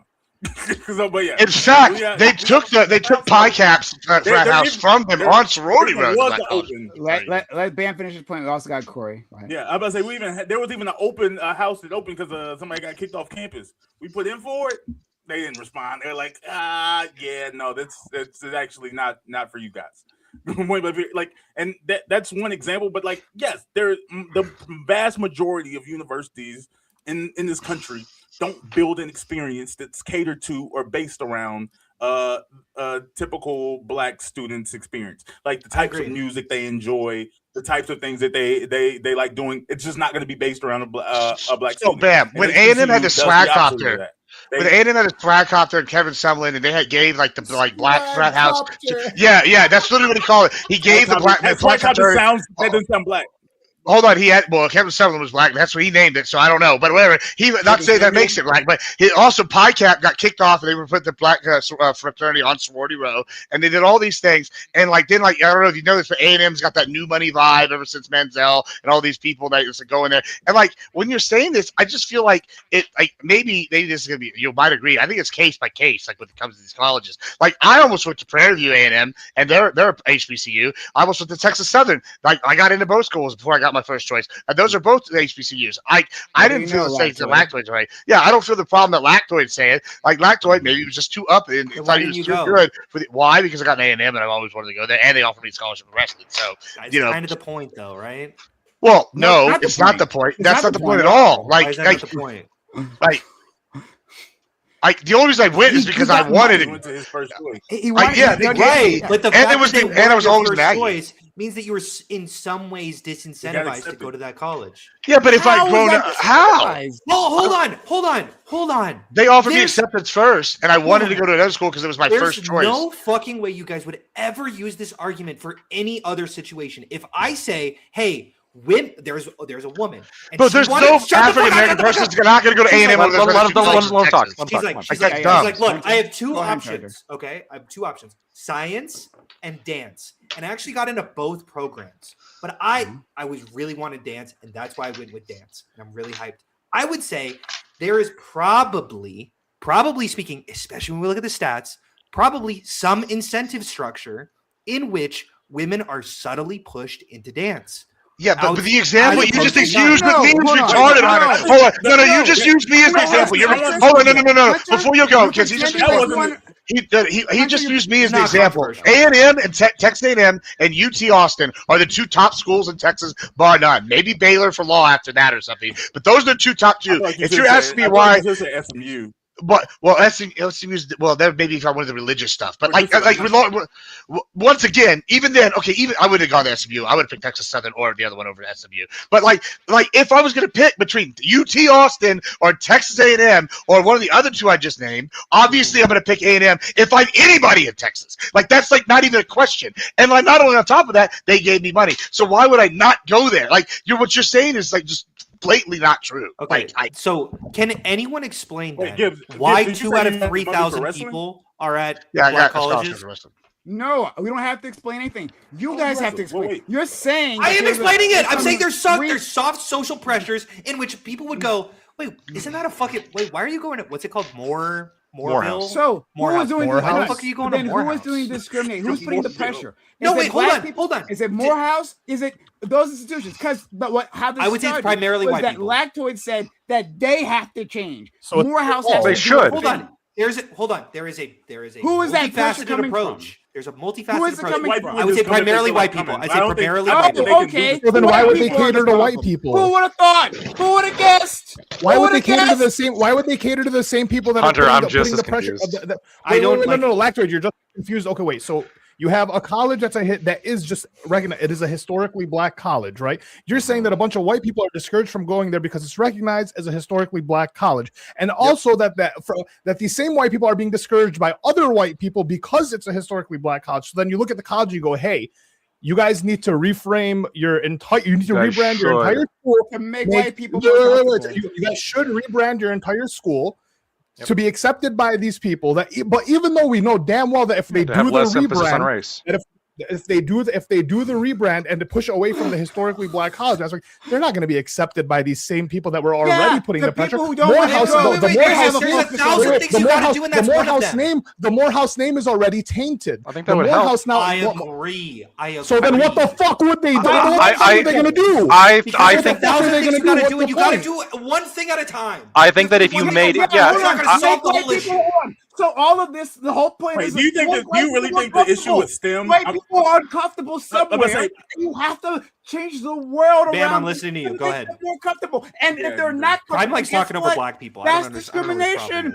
That's what that's the same thing you were talking about. Prime doesn't respect black voices. It's fine. When the times you talk about, it was only just about comfort. Bam, I'm listening to you. Comfort of the dominant group. That's what it is. That's what racism is. It's the same thing. I'm like you. The white experience is just like the black experience, right? This is the level of thinking that we're getting from the other side. It's nonsense. Yes, finally, thank you for Hunter for actually saying what Lacter was too much of a fucking coward to say, right? Yes, the only people doing discrimination here are white people. White people don't want to go. Exactly. Hold on, I said that. He didn't say only.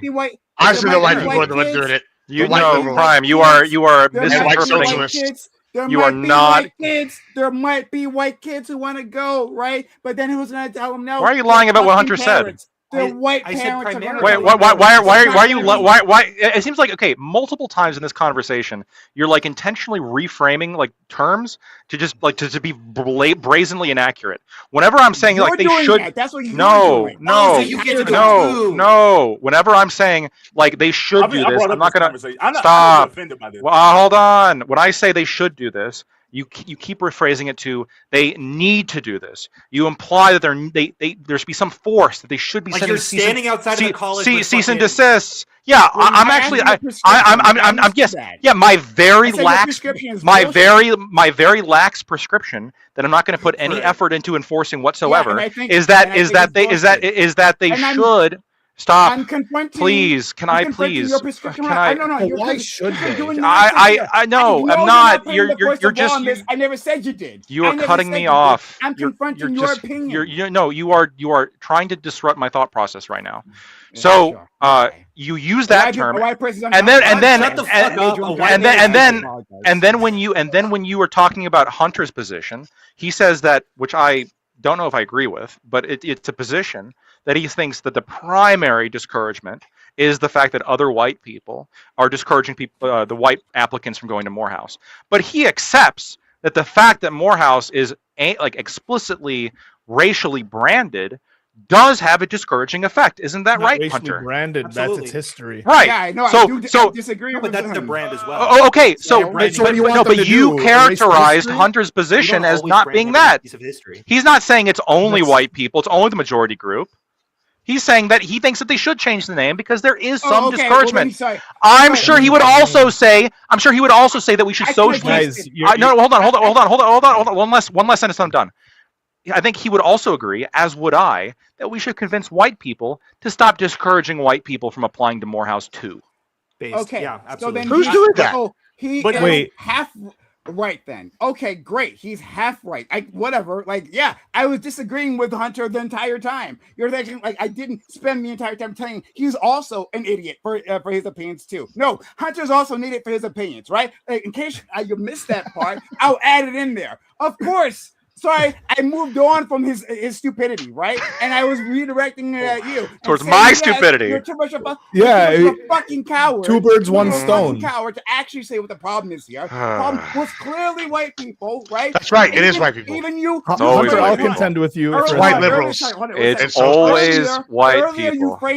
Earlier you framed it as hold on. You guys are the majority. Please shut the fuck up. So we take credit for most of the achievements then too, right? Shut up. Hey, shut up. Excuse me. So earlier you framed this as, hey, Prime, like, are there barriers to black people going to college, right? And I said, yeah, talking about within the black community, right? Yeah, and you discourage that, right? With you. You took us right to that. You would discourage that, wouldn't you? Of course I would. I don't know. You need to. Hold on, Blackthorn. Identify it as a problem. I identify it as a problem. You wouldn't do that because you're a fucking coward. I don't know why. I don't know why you're fighting this, Blackthorn. I don't know why you're fighting this. Okay, in one succinct sentence, what do you think I'm fighting? I'll tell you what, Blackthorn. I don't know why you're fighting this. Just let them. What am I fighting? Well, let me finish. I'll tell you. Okay, explain to me what I'm fighting, and then explain to me. He wants us to eat ourselves alive. Hold on. Why? What's happening, Lactoid, is you've gotten on the side of You're the white KKK, too, no matter how much you don't want to be. The white Democrats that ran the KKK and became liberals have convinced you that erasing history is a good thing for a variety of reasons. And like, why are you jumping on the white Democrat KKK side right now? Stop memeing. I'm not meaning it. It's just what they do. They erase history so that it's true, so that we forget what they did. That's what they're doing. Same thing here. No, I don't. I just want to understand. Well, okay, go ahead, Bam. Okay. We should keep all the segregated water fountains too, just to preserve history. I think there's two things. One, Hunter brought up a comparison of women in STEM. I don't think it. I believe that everyone's heard about the concept of STEM being a boys' club, and I think there's reality to that. But I think that it's. I think that there's some stuff. There may be some like social factors. I just think that's the idea of like whenever women go into STEM. Usually the internal and professors talk about the stuff about like, oh, okay, like women, you know, if you plan on having children, if you plan on being family, if you plan on trying to step out of these fields for any number of years, this isn't like it. There's sort of not much room for women and those type of things. They're saying that like, oh, yeah, like that. I'm saying that like that's probably. I think that's probably 90% of the pushback against them. Is like I know because I had a friend and I remember when she was going into med school. It was a real idea like pushing back family planning. Career. You guys are insane. You guys are fucking crazy. What if there was a STEM college that identified as a historically male college? I'm sorry. No, I have two things. Okay, I'll say this. No, Bam is doing a brilliant job of explaining why women are disincentivized from joining STEM. Is because he goes, well, women shouldn't be there. They shouldn't. They're having kids. They're going to be pushed out of the program. That's not what he said. Well, that's different though. That makes sense. Yeah. So, and to address your point previously, I'm going to go to Corey. You talked about bring. Okay, all right. So I'll let you do that. Okay, but I'll interject in which way. Yeah. This idea with the dancing and versus the STEM thing, right? Mm-hmm. Like it might be discrimination. We'd have to look at that situation, right? It could be the case that like in the end she's like, oh, maybe I could do science, right? But really, my passion is in dance, right? That might be it. Or it could be discrimination. Maybe she's like, maybe her advisor told her, well, but maybe you really can't do this, right? Maybe you aren't up to snuff, right? Like that could be it, but we don't know that, right? Like that, you don't have enough a situation to have automatically describe that as a discrimination in that point. All right, you can go, Bam, and then I was just speaking to like when you talk about like STEM, like the fact that like people know men are in STEM, I think that's probably 2% of the issues. I think there's larger issues. Like I think there's other things that would have much bigger, more significant impact on. I agree, and honestly, why aren't we talking about climate change? Because that I feel like is even more important than anything we're talking about. Sure, I agree. Now the second point I would Thank you. Second point, no one fucking got my sarcasm. Who the fuck cares? I agree. There's bigger issues.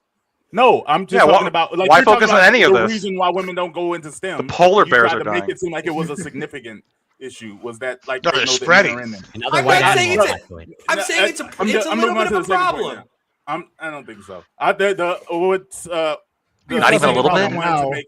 In regard to like, okay, I want to know. You see that Mont Bailey? Why every time we do these he treats it so big, and then it's like, well, it's not actually that big. He's like, well, I don't think it exists at all. So yeah, I don't think it's that important. It's a little bit of a problem, right? I think when I want to know what I think feels performative is the fact that these categories and these like acceptance and minimize. It feels like again maybe it's an internal thing. I see it from inside the room, but it feels like it's always only black people who have to be like catering expensive.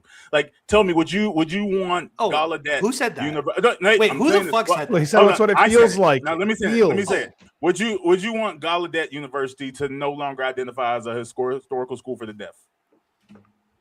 No, because do they allow non-deaf kids? Come on, everyone can go? everyone can They should go. probably move away from. Yeah, they should probably move away from They that. shouldn't categorize. No, themselves I as disagree because I think that there is a cultural reason, or sorry, there's an extremely utility based reason as to why you want like for communication purposes. But I don't really know. It might be possible. Actually, the more I'm saying it, yeah, sure, okay. Yeah, because I'm pretty sure most colleges like still accommodate disabilities. So yeah, I agree. Actually, sorry. Yeah, let's get rid of that too. Yeah. But okay, no, what's the utility? What does that look like? I don't know if there's no utility, then okay, let's get rid of it. What does that look like, Hunter? No, because you're saying get rid of it, but like if the is it discouraging non-deaf kids from joining? Then the utility would be getting rid of it. What does that mean? You get away from it, but when you look up the school, if someone is going to attend the school and they're going to look up the school, and that is the school's history, what does like getting away from that look like? You guys fucking pretend like no, I don't fucking pretend. Just answer my question. Just answer my. It's a pretty direct question. How do you get away from that? I think there's some false framing here. I think you're doing false framing. I asked the question, so I didn't frame it. He's challenging the framing of your question. Challenging the framing of the fucking question. Yeah, I just want an answer to the question, though. Okay. Did you stop beating your wife? Yes or no? Does your mom know you're gay? Does your mom actually know you're gay? Yes or no? Did you stop? Yes or no, Ali? No, I haven't. You haven't stopped beating your wife? No, why would she? Why would I? Too much lip. Okay. Look, I'm not like here's you my guys, issue. man. Here's Answer my the issue, question. Ali. I don't like this framing of pretending like every single thing that occurred on a piece of land needs to be broadcasted on a fucking sign. That's fine. Right outside of the place with a click. It's like, well, we can't erase history. It's like, I don't know where the fuck I don't know where I'm living right now. Yeah, I'm sure so you want statues to come down. They want to get rid of the HBCUs. The only reason why Gibbs is on your side is because of the Confederate statues. You know that, right? I'm just asking. What a rebrand. That is the only reason. All right, I'm just asking what a rebrand looks like for these colleges who are doing fine. I'm sure they have their attendance. Sure. People are applying. So you're asking. You're saying they should rebrand. I'm asking why. You're saying so they can get more white, so they can get more white people to come to school. Fine. I mean, they're doing fine without more them. Diverse. But okay, we rebrand for them. Hold so on. I'm asking you. Doing fine without them. So I'm asking, what is the rebrand like? What does the rebrand look like? Because once again, like if you look into Yale, they have a history, right? If you look into Morehouse, it still has a history, and there's historically a black house. Right? It used to be this all. So like, I don't know what that rebrand looks like. I can answer it. Thank you. First off, why? I don't think this is for the sake of the college. The college is going to do fine beforehand, and the college is going to do fine afterward. I think it's a little bit bad for society when we continue to push people based off of race, creed, religion, whatever, into specific sections. I think that's not great. Now, it's not the biggest fucking deal. It's not their fault. I agree it's not their fault. And I agree that they were pushed in that direction originally. Wait, finish what you're saying. I want you to finish your point, but I'm saying you're against every type of, you're against Jewish schools, you're against Catholic schools, you're against any categorization of any school. I think so. As long as you bite that. But I want. We're okay with it existing. We just like generally suggest people don't do that. We understand what you're saying. We don't want it to exist. We don't want to say it. Don't ever say that. Don't ever acknowledge that Notre Dame is Catholic. Don't you ever say that again. Because it makes me uncomfortable. It would be better if they moved away from being a Catholic school. Yes, I agree. Oh, they got touchdown Jesus. Whoa, God damn it. You want Notre Dame to move away from being a Catholic? This is what I'm talking about, bro. They want you to be androgynous, raceless NIMBYs. It's crazy work, bro. They're coming for you guys. First they came for the statues, and everybody said, yeah, get rid of them racist losers. Then they came for the HBCUs, and y'all like, wait a minute, nah, that's probably fine. Next they're going to come for your race and your problem with this is that Gibbs is ultimately consistent in the other way. Just so we're clear. The way it ends up working. We need to talk about our culture more. We take the black people and then we never have this conversation again. Dominant group gets to assume everything else. No, right? I don't think so. I think we should be valuing our race and valuing. Oh, how would we do that? How would you do that if you erase the? How would we do that? Hold on. From the college. Hold on. I just have a really quick point. Or tore down a statue or something. Yeah. Okay. Jesus Christ. Okay. I am against. Why say Jesus Christ? Hold on. You're making a distinction. Jesus Caesar, right? they tore him off the cross. Strictly as a Muslim, I do think that's feel a good point. comfortable with Jesus' name being invoked. Hold on. I'm against, just to be clear, this is going to be a metaphor, and I know it's going to be a little difficult to understand, but this is not actually exactly related, but it's going to be similar. I am against Confederate statues on a city corner because I think that is going to disincentivize Black people from feeling comfortable in that area. I think that it's not great. However, I think that they should exist in museums. I think it's really good to provide history and context for what happened historically speaking. What about a historic college? I'm gonna bring it back. I know it was a metaphor. I lost you guys for a second. I'm gonna bring it back to the original point. I think that if you look up the school and it says Black College on it, I think that that's going to probably disincentivize people. Now, in your history class, should you be learning about the history of where you went and go, hey, this actually used to be a Black college, and we were forced to be so. There's also a history of plantations probably nearby, and there was. Let's talk about this. Making more assumptions. No, but you want to relegate. You want to drop. That's probably true. Don't even. You would say don't even acknowledge that, huh? You would say on the plantation land. Don't acknowledge that. You would say on the death camps in Poland, right? Why acknowledge that? Like no, I would say no. There in history, who cares? Like we want. No, I disagree. I think that you. It doesn't matter. I think you can have it. Prime. It doesn't matter. Prime. It doesn't matter. It doesn't matter. Yeah, they should not. They should not have currently operating historically Jewish death camps. That would be horrible. In fact, we should burn all the Bibles and all the Qurans. It doesn't matter. It doesn't matter about the history. Yeah, burn the history books, right? It don't matter. I don't know who these guys are arguing with, bullets, but like whoever the fuck they are, we gotta find them. I'm arguing with you here. Hey, you're saying we can't. Wait, no, I didn't say any of the things that you're saying. And I didn't imply them. You kind of are. You're saying remove HBCU from the banner. You said so, Hunter. You're basically arguing to erase Black people from America. No. What kind of genocide is that? Hunter. Wait. You literally said to have a class be instituted where, like, yeah, you can learn about the fact that this was a historically Black. It should even be mandatory. Sure, having it. You know who made the same argument before that Hunter's removing the legacy of the school. You're removing the legacy of the school, which is the school's foundation. How am I ruining their legacy? Removing their legacy because you're consolidating it to a mandatory class that someone has to take. He says he wants to take away HBCU. I'm sorry. And Jewish. I'm trying to engage with what you're saying, but Gibbs keeps fucking yapping. Yeah. So I'm saying like I have yapped the least of anybody here tonight. There he goes again. Less than Corey? Okay, second least. You're right. So what I'm saying before that right now, Morehouse, we're using that as an example, operates as a public college. You can go and apply to Morehouse. The discouragement is coming from like outside groups and maybe partially from the fact that it's an HBCU, whatever the fuck.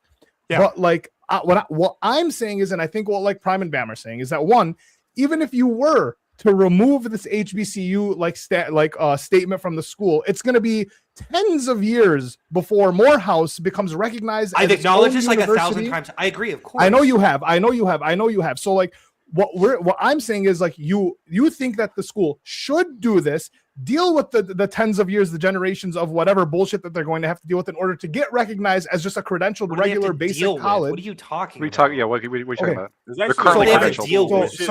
So like the school has a legacy. The school has a legacy and a history as being a historic Black college, right? You want them to just drop the identity and just become another thing college, which once again, you haven't really explained how that rebrand would work, considering when people are looking into schools, the legacy of the school or the history of the school does apply and matter to what school they're applying for. Okay, just to be super clear, I want to. Okay, hold on.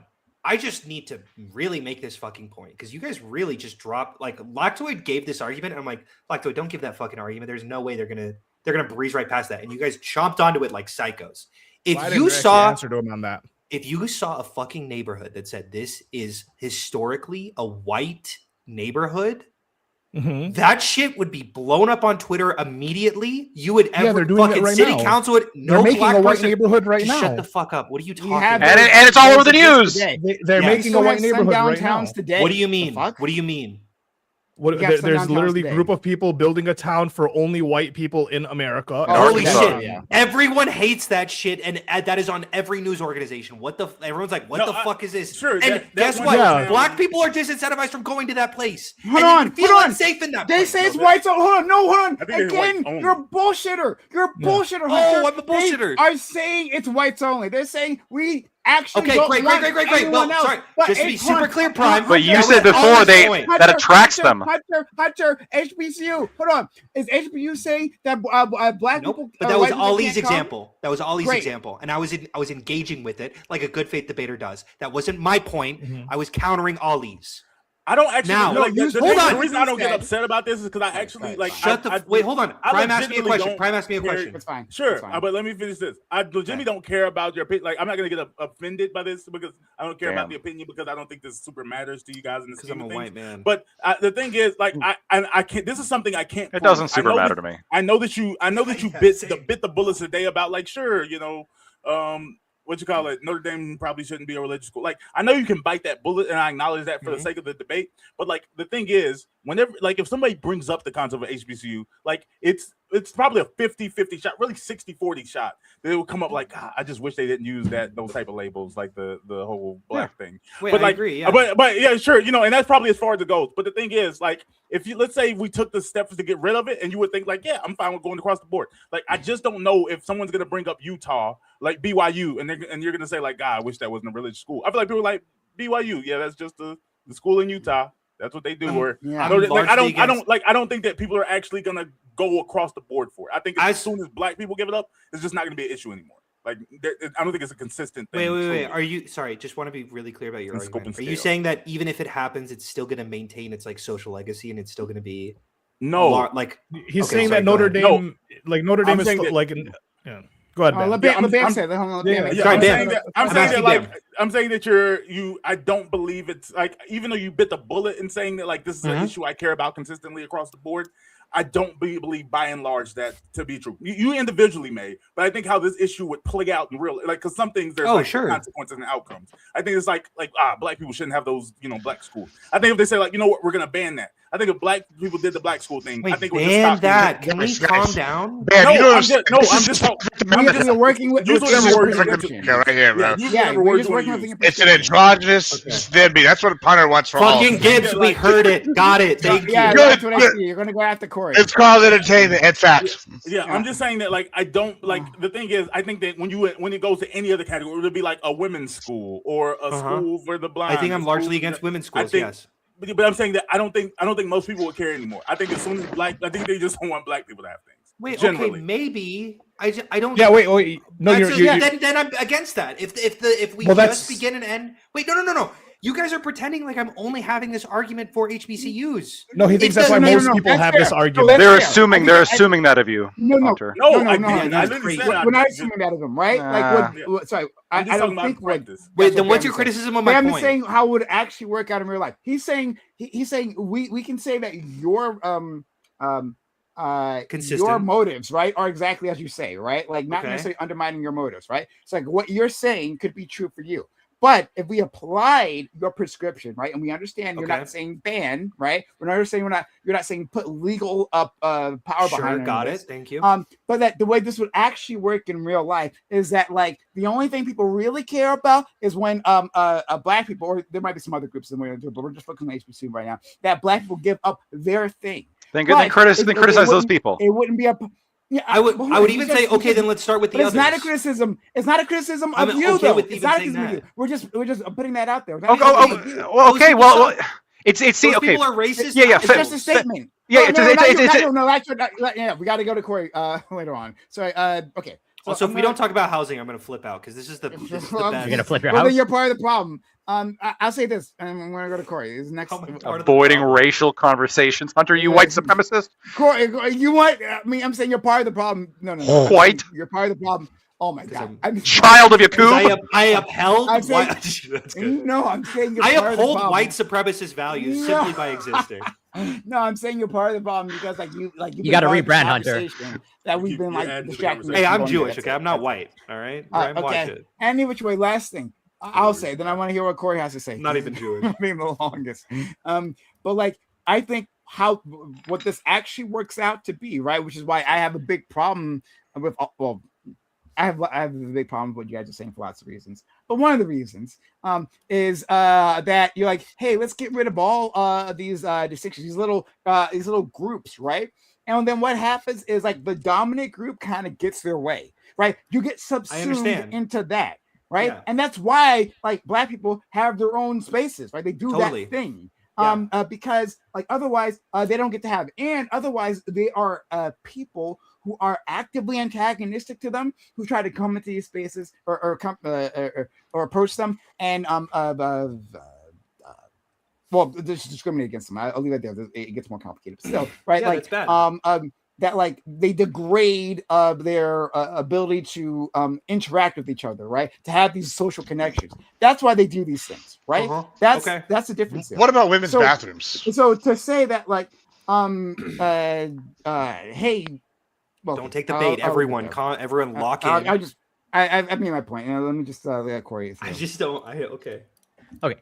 Well, maybe a couple of questions if I can get them out, but also, like, I'm Canadian, so I don't know how these HBCUs are like. We're for sure not listening to you then. Or sure, well, I don't expect that you two. Even though I've been the most vocal on the panel, obviously. But so like, yeah, I don't know how the branded are marketed, but I'm sort of a somewhat semi-serious question to Lactoid. Do you think, let's say, for example, like the White House should be rebranded? Explain that. I don't think. Okay, I think with the White House. Hold on. Because it's the White House. Let me answer the question. And I hate that I have to answer this question. I'm sorry. Damn, look how serious he got. The White House is not the White House is not in the White House is not in reference to the race of the presidents there. How many presidents have been black? It's in reference. Well, this it's in reference to the color more of the than one? Why only one? Oh my God! It's in reference. It's in reference. Would you say only one? It is in reference to the color of the building. However, why is the color I do know this. Why is the color of the building white? However, if it was called the historically Caucasian leader's house, I would advocate for that. I would advocate for that to be changed. And you know what? That should be first on the list. And you might say, but historically there have been Caucasians there. Historically, we have to preserve the history of the president and give deference to the fact that there are Caucasians there. And then I would say. Maybe the name of this building might discourage some black person from running for president, and that would be bad. So we should rename it to not that. We should rename it like we should. You want to ignore American history and recognize that white people I'm not done, Hunter. Okay, but I do appreciate that. Okay, my semi-serious question you can trigger Lactoid so much, like a white snowflake. Stupid question. Well, first, okay. It was a great opportunity for me to elucidate my point. I appreciate that. First, like, so I don't actually know for sure. You know, I don't interact much with Americans outside of this panel. But like, do Americans in casual conversation when they refer to the race, do they call themselves Caucasian? What? Stop. No, it's that Caucasian is not ambiguous. Okay, repeat the whole bit, but then say white this time. But and then he'll get it. Answer my question. And is that? Can you answer any my race? question? You guys can't call them by the race name like in the middle of conversation. Usually they say white. Sometimes they say Caucasian. Okay. I would say usually white. I would say usually. Almost always. Okay. With a hard H. So I think your point about the Caucasian building, or if it was called that, I think is irrelevant. Okay. And so, okay, just to maybe expand a little bit further to see like where you're at. Okay, like how would you, let's say, or what is your explanation or rationale, or rather, let's say, for example, take nursing. Nursing is 90% female. For you, is that evidence of discrimination? Or do you have some other alternate explanation? Yeah. And also, I was still directed to you because I brought this came to mind because you brought up this aspect of soft social pressure. Yeah, there's probably there's how Lactoid interprets that. There's probably a social pressure, against men. When it comes to joining these fields, sure. In fact, I think call them male nurses. Yeah, we call them male nurses. I think that there is like the nature of the job is kind of intrinsically anti-masculine, and I think that there is soft social pressure to try to get men to men. They actually have to lift and be strong in order to hold the people. Okay. If there's actually a demand for male nurses. They actually get paid a little bit even more. I agree, but regardless, there's social pressure nonetheless. Regardless, they get paid more. Regardless, there's a need for it. Regardless, yes. they need them. Wow. You're a heel slut. It's inherently feminine. I don't want to. What do you say? Pressure, the social pressure usually comes from like people over like the upper echelons, from your parents, whatever it may be. Like they're the ones. How do you reframe or rebrand nursing so that the social pressure goes away and now white men are included to feel like masculine, to feel masculine in the thing? So what do you do? Sure. So how do we make white guys comfortable being nurses? We socially discourage people who are socially discouraging men from going into nursing. And by the way, where I would start is maybe we shouldn't have a nursing school called the Historically Women's Society for Nursing. I mean, but we understand that. Could I give an example? Historically, a woman's field, based on who goes there. I understand. I don't know if you guys, also, we probably did relegate women to not being able to be doctors and only being able to be nurses. I agree. We all agree. Okay, wait, hold on. Have you guys seen the movie Yes Man? Part of the subplot of Yes Man is that there is a male nurse and he's emasculated by his job because he cannot believe that he's a nurse. Okay. Hey, newsflash! It's a movie. I mean, like, I hate to break it to you. Like, you just for real. You don't think there's any cultural reality? I think you're retarded right now. Like, you literally called what I would say.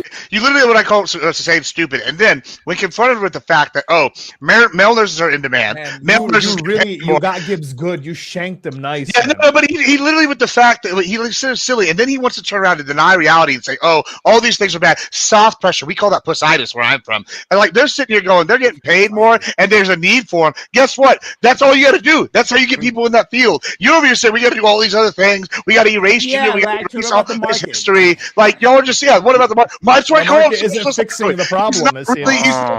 He's not really actually for the market because they want changes in these fields because they're being big old pussies about this. Okay, cool. Thank you. I'm gonna keep going. Is a socialist. Talk about your little movie like it means something, and we give a shit. But that's fine, comrade. You don't think it's a little? Wait, hold on. Back to Corey. I'm gonna wait. Can I really finish really quickly? Yeah, after you. I think that the movies are indicators and also perpetrators of continuing soft pressure. Now, is it a big deal? No, it doesn't. It's not a big deal, but it is also like a little bit. A girl. It's not true. A guy watches. Birth of a Nation had nothing to do with racism. No. But this specific example is like a guy would probably watch it and go, "Yeah, I don't think I'd want to be a nurse." However, I was watching The Pitt recently, and there are male nurses all over the place, and no one comments on it. It's just a reality that there are nurses that are male, and actually, I think that there's just ways to highlight people who go outside of the narrative, so that we can slowly start moving the Overton window into a specific area, and two, recognizing that we all have biases. We all associate things. Go ahead. We all associate things when we say things in our mind, that when we say nurse, we don't have this dictionary definition. It comes with this soft social recognition about what a nurse is. Yeah, correct. No, that's fair. I understand. We call that racism from the Dems. Let's go to. I'm gonna say something that's very. I'm gonna go very like hard left. But like, we gotta go to Corey. We gotta go to Corey. It's Corey. Okay, I'll go to Corey. Corey, and then Corey, and then Lactoid. I did promise Lactoid. And then Bam, he doesn't need and then our friend Ali. Right, I see. Don't worry, there will be no Middle East erasure here. Corey. Yeah. Okay. I'll try to be quick, Bam. And also, so Hunter. I watched your time. This is your time. Take your time. All right. I appreciate it. Corey, your time. Come on. So I watched The Pitt. Great show. But like, I think even you would agree that I think no conservative would probably like that show of how whatever. I agree. Woke. They would categorize it as woke. It's it's pretty woke. Yeah. And so I'm like, I would say the ratio of male nurses is disproportionate to the reality. I think even you would concede that. Probably. I actually don't know what the reality of male nurses is now, but I would say probably. It's about 10%. Well, depending on, but about 10%. Obviously based on the stats male nurses. Okay. I don't really remember the ratio. Lactoid. Ask Matt. Anyway, continue. But so yeah, Lactoid. So if I remember like one of your arguments correctly, it's like, whatever, these two white people at these colleges. And again, I don't know how these HBCUs are marketed. Like, as in like, is it like in all the pamphlets and brochures and like, I don't know if there's commercials, like it's just HBCU all over the place, or like, can you elucidate a little bit like how it's marketed or how HBCU is? I mean, that he has no idea. We can see No, black There's a Farrakhan at every HBCU saying no whitey. Like, come on. Go ahead. No, I don't think there's a commercial of Louis Farrakhan saying no. I don't know. I don't think they're doing that. Pretty awesome commercial, though. And you guys would defend it by saying, "Hey, they're not, white people can still go. They can still go. They're not stopping going." You guys are conservatives on. That's it. They're just pointing to the historical legacy of Louis Farrakhan. That's all they're doing. I would say that's kind of base if you did all they're doing. Hell yeah. Sorry. So I'm sorry, Lachlan, go ahead. Yeah. So I'll be honest. HBCUs have not marketed themselves to me. I'm not their target demographic, obviously. So how do you know of all this discouragement then? So when I have conversations about HBCUs, how often does that happen? Relatively often. Okay. All right. Yeah, relatively often. Especially in college. And this is a big thing for Lactoid. It's a big thing for Lactoid. And 13% of his time, actually. Jesus Christ. So the HBCU element is emphasized culturally, right? And socially. That is the part that's brought up. That Morehouse is an HBCU. What is Morehouse? Oh, that's an HBCU. And by communicating that, now I know immediately what it is. And I think that's kind of the issue. I think the issue should be, or I think what we should try to move forward in doing, again, do I want there to be legal pressure behind this? No.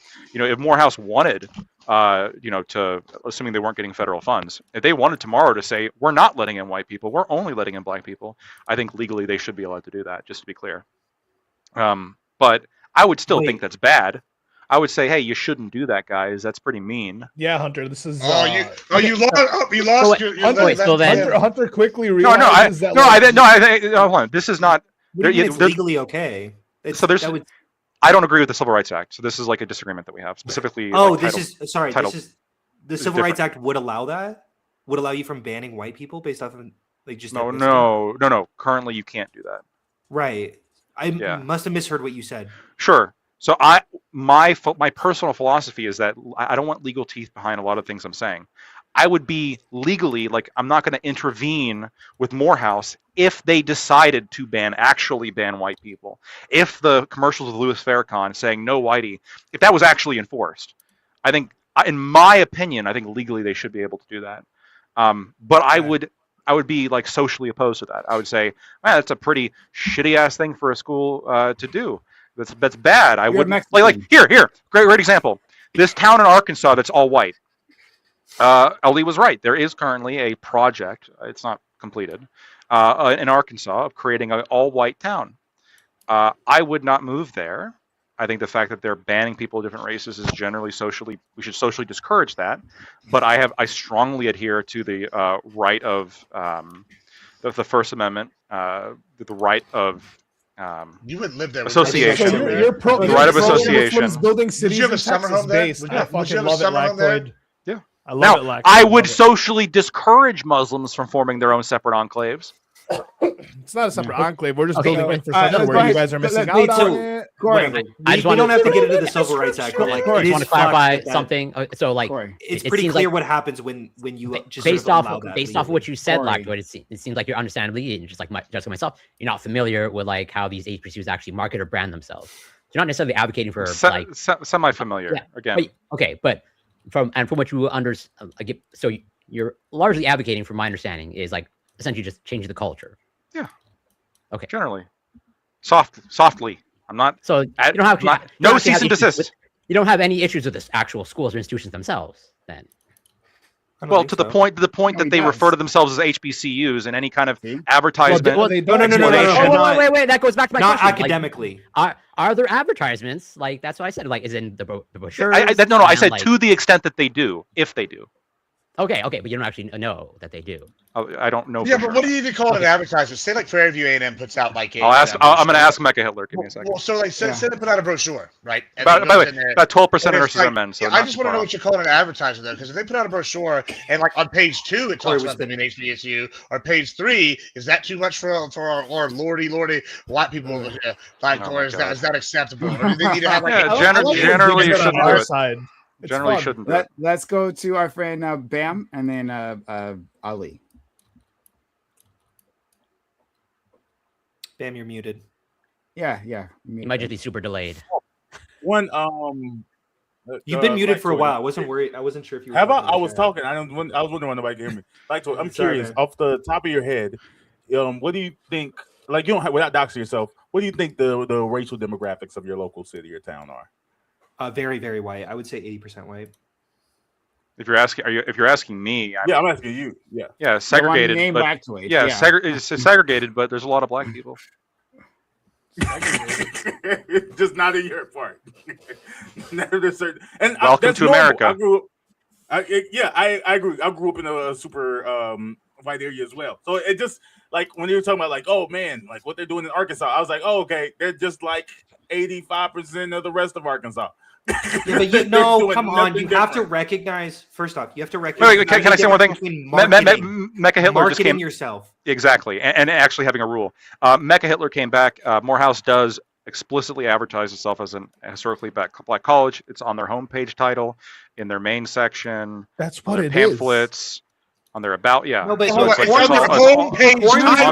on their pamphlets. Corey was asking how they market you have a problem with their homepage title? Yeah. Like, okay, if I said Texas A&M and they're traditionally an agriculture and mechanics school, and they go on their homepage, you go Texas Agriculture and Mechanics, you're gonna have an issue with that. Just like agriculture and mechanics is relevant. That's not like racial. Okay, so it's not. How is this different? It's literally. It was historically. How is that different? A&M has totally all sorts of different things now. It's one of the biggest colleges in the world. And then you come over here and you go, "Oh, it's HBCU." Why aren't you gonna be proud of your history, whatever that is? What is? Because what the university. No, what the university teaches is very. HBCU brand if you go there, what the university teaches is very, I guess, important because obviously, depending on what you want to do with your life, you're going to want to go to like different colleges. The reason why I have this kind of soft opinion of like, hey, they should generally move away from this advertising. We should generally try to shift the culture away from racial segregation. I don't know. I feel a little bit like a fucking Wokey here. But what I think this is, sound like a Wokey. What I think this is, I know you think this. I know you think this is. But I'm about to turn it around though. I'm about to destroy the woke label because my philosophy, this is where I think I'm going to lose Hunter. Maybe this is where I'm going to lose. This is where I'm going to destroy the woke label that I think Gibbs is giving me. Before Prime and Bam, you made the claim that you believe that people really only want to take away black people's thing. That this is what it is. That's how it will play out. In practice, this is how it will play out. There's a people who really, this is just what they focus on. And what I think is that no, you guys don't want white people to have white people things. That's what I think it is. I think that is much more so. Yeah, I don't think you can get away with having a college with its main fucking advertisement being this is a historically white college, an HWCU, because we're proud of our racial heritage. Because this is not going to happen. Yeah. You fucked yourself with that because considering yourself a historically white college means that you were the oppressive group. This was our thing versus being the historically black college, which you were to being the historically black college. If you're gonna put the problems on the majority group because they're the majority, so they did most of the wrong. I'm saying in the title. No. Isn't it also? Are you denigrating the history and all the accomplishments of the white people there? Yeah, sure. Well, fuck you then, racist. Yeah. This is what happens. That shit doesn't work. It does work. When you say this is a historically white college, there's a bigger, there's a different implication than when you say this is a historically black college. What? No, right? The black college had to be a black college. The white college was a white college by choice. Okay, so it's just a victim's university. That's what it is. That's the emphasis. Like, oh, we were oppressed at one time, as opposed to highlighting accomplishments and achievements. The HBCU. That's what it sounds like. That's what it sounds like. You're pushing an accomplishment against the oppression, right? They had to be a black college. They had to be a black college, and even through that, still to this day operate as a public college. So yeah, it's actually a testament to what these people thought they lost. It was a hard time. I'm trying really hard to get invited to a Wednesday panel, boys. I'm telling you. Was an accomplishment. That's true, right? And yes, he's correct. Like it's the same. And I've said it before. And Lactoid can't accept this because Lactoid has because I'm white. I have the caucasity. You're biased. No, hold on. No. You just said white, not Caucasian. I said caucasity. I know, but you first said white. I would never. And then I said caucasity. I would never say it's because you're white. Because it's not because you're white, it's because you choose to remain ignorant, right? True. Specifically on the topic of race all the time. So the idea of black power, saying the words black power, that phrase is not equivalent to saying the words white power. Said that before. Lactoid can't accept that. Can't accept that. I think it's just because you can't apply history, you can't apply context, you can't apply any of that, right? The words are similar, it must be the same, right? It must be equal and opposite. That's how the world works. So Lactoid is rudimentary understanding of race. Sorry, I shouldn't even say that, right? Because he has a deeper understanding of race. I know he does, right? He is absolutely capable of it. He specifically rejects these ideas, right? For his own political purposes. That's why he does it, right? I think so. When you say that you can't understand the difference between someone saying HBCU and then HWCU or something like that, right? Like, oh, why would you do that, right? Like, you get it, you understand. You have. No, I there's a difference without a distinction. So you said before, you just think that this is like, again, maybe not from us, but generally like how it's going to play out. The subconscious plot is to take away the black exclusive thing, right? Okay, it doesn't matter why. It doesn't really fully matter why. You're just simply arguing because you think like I'm making saying something that's not true. No. Well, no. Whether it's true or not, it matters. Again, I'm just saying that this is your claim at this point. We're not discussing whether the claim is true or not. What I'm saying is that you are making the claim that it is true, and I'm simply refuting that by saying, no, black person's only thing. This is not actually like the one target, because the whites only thing was the first target. This was the original target, because there were exclusive white communities. There were, and in Arkansas, for example, they're putting up one. Like this did exist. Exclusive white communities. Yes. Whether it be exclusive, whether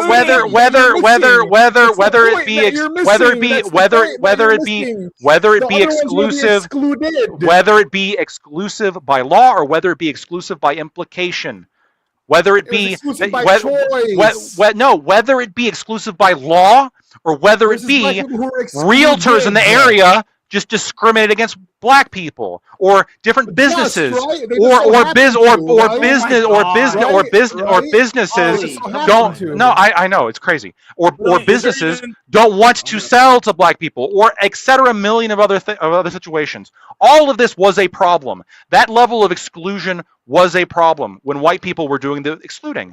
What I think is happening, and I know this is, you're going to just conclude that this is because I'm ignorant or I'm willfully ignorant on racism or whatever, or on racism. Willfully ignorant, yes. Willfully ignorant, sure.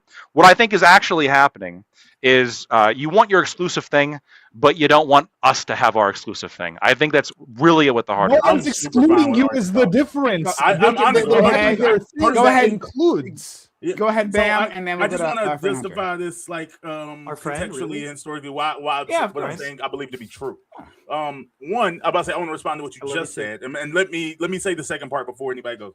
Like that thing about the history of the white, like I don't think that black people cared about white people having white towns because white people had white towns. Like if anything, when we look at the historical records, what happened was when black towns found any level of like stability or success, white people came in and raided them and burned it down because every time black people go and do their own thing. Like I can't think of ancestors did it. Black Wall Street is that like the classic example here? Crazy. You get Rosewood. There's several examples of there's several. Like white race riots against black people. Okay, raise your hand if you're denying this. For white people, but hunting down black people. Because I think Lactoid's framing was like, oh, black people didn't want white people to have white towns. No, it's like when black people couldn't have nice things.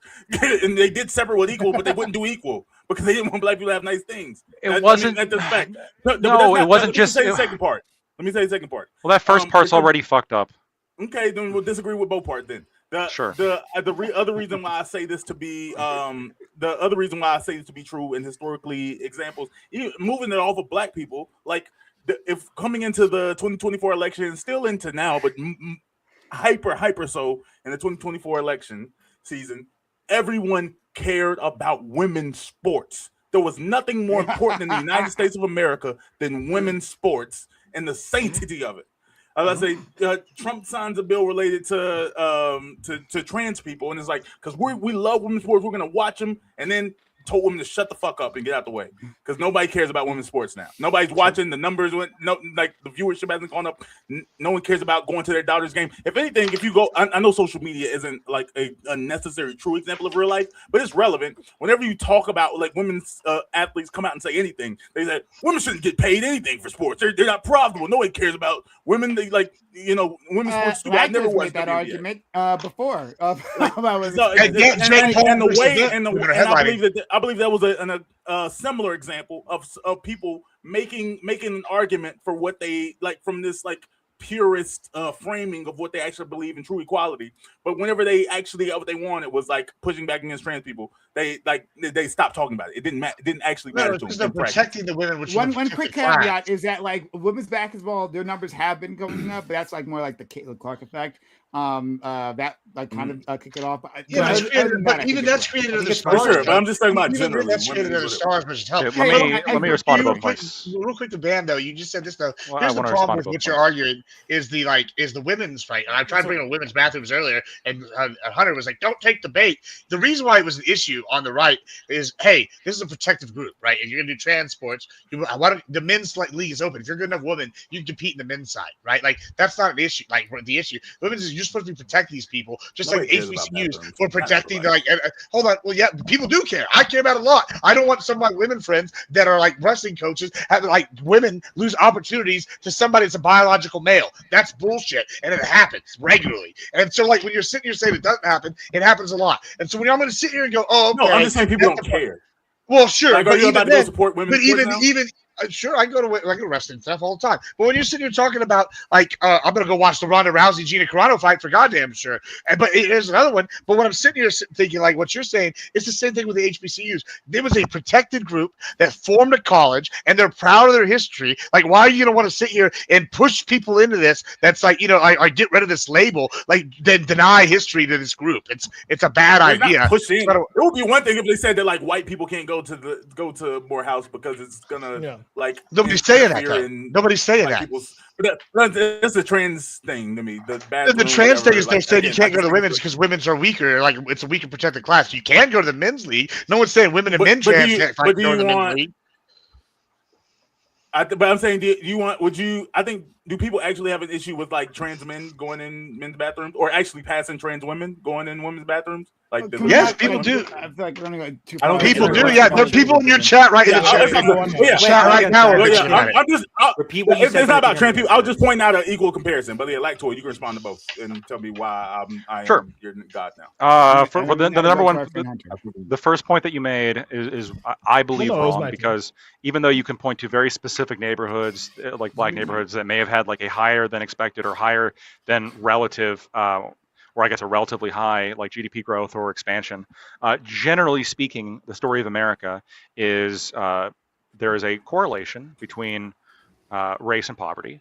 And in America, there is a correlation between black neighborhoods and being in poverty, right? I would never disagree with that. Right. And no one thought you did. Yeah, nobody thought you did. I think he did. I think he's disagreeing. Oh my God. No. Guys, I swear.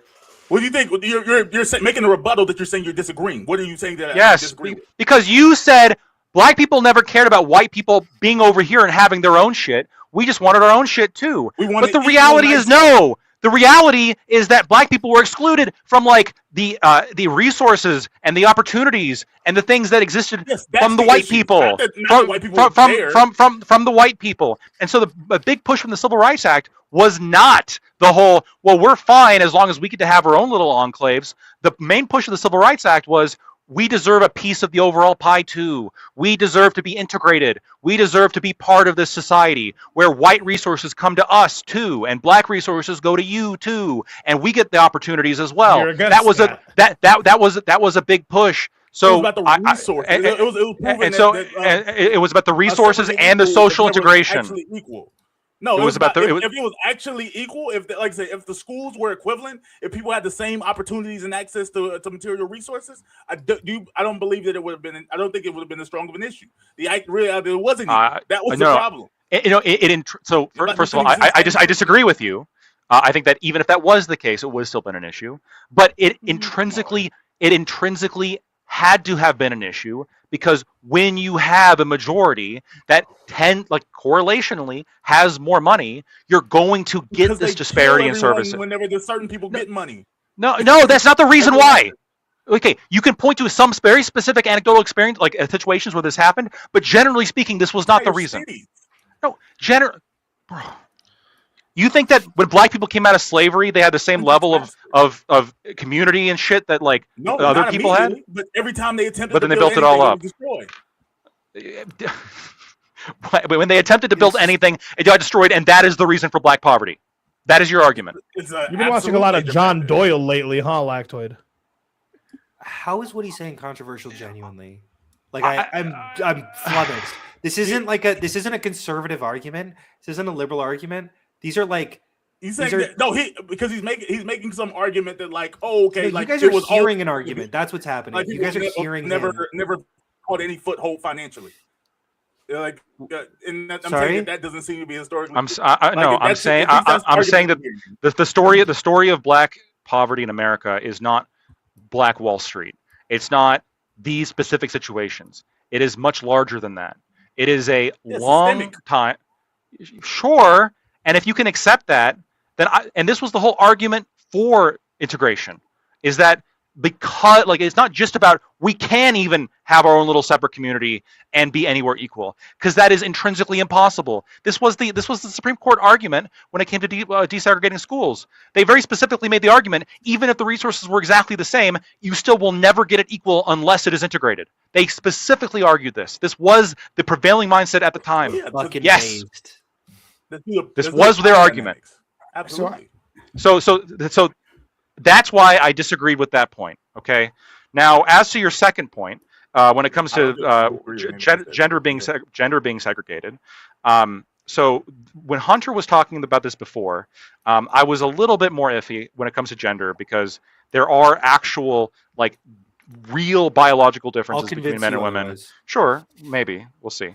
There are real biological differences between men and women. And by the way, to the extent that there's biological differences between black people and white people, I am much more accepting of having differently labeled things. So my understanding is that the nitrate level in blood between black people and white people is just different, generally speaking, because of biology.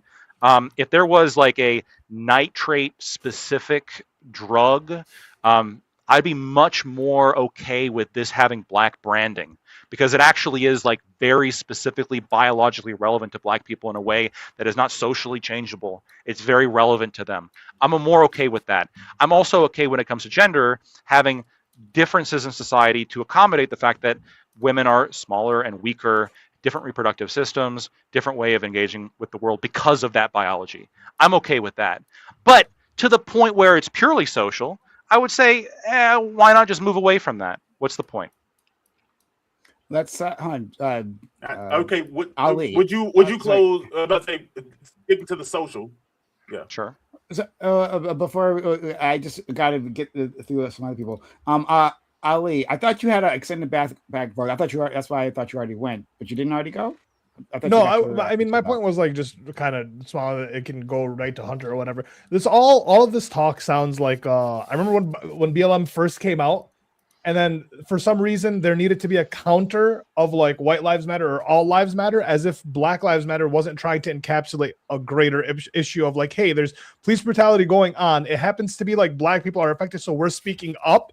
And rather than joining in and being yes, this also affects our group and being under one banner, everyone turned it into a race thing, and they're well, no, all lives matter or white lives matter too. And it's well, that wasn't the point of Black Lives Matter. What it wasn't saying that only Black lives matter, but then people felt excluded on their own. So this all kind of just sounds I want to respond to that. But you can go off, Hunter. And as soon as BLM went down, all lives I want to recognize.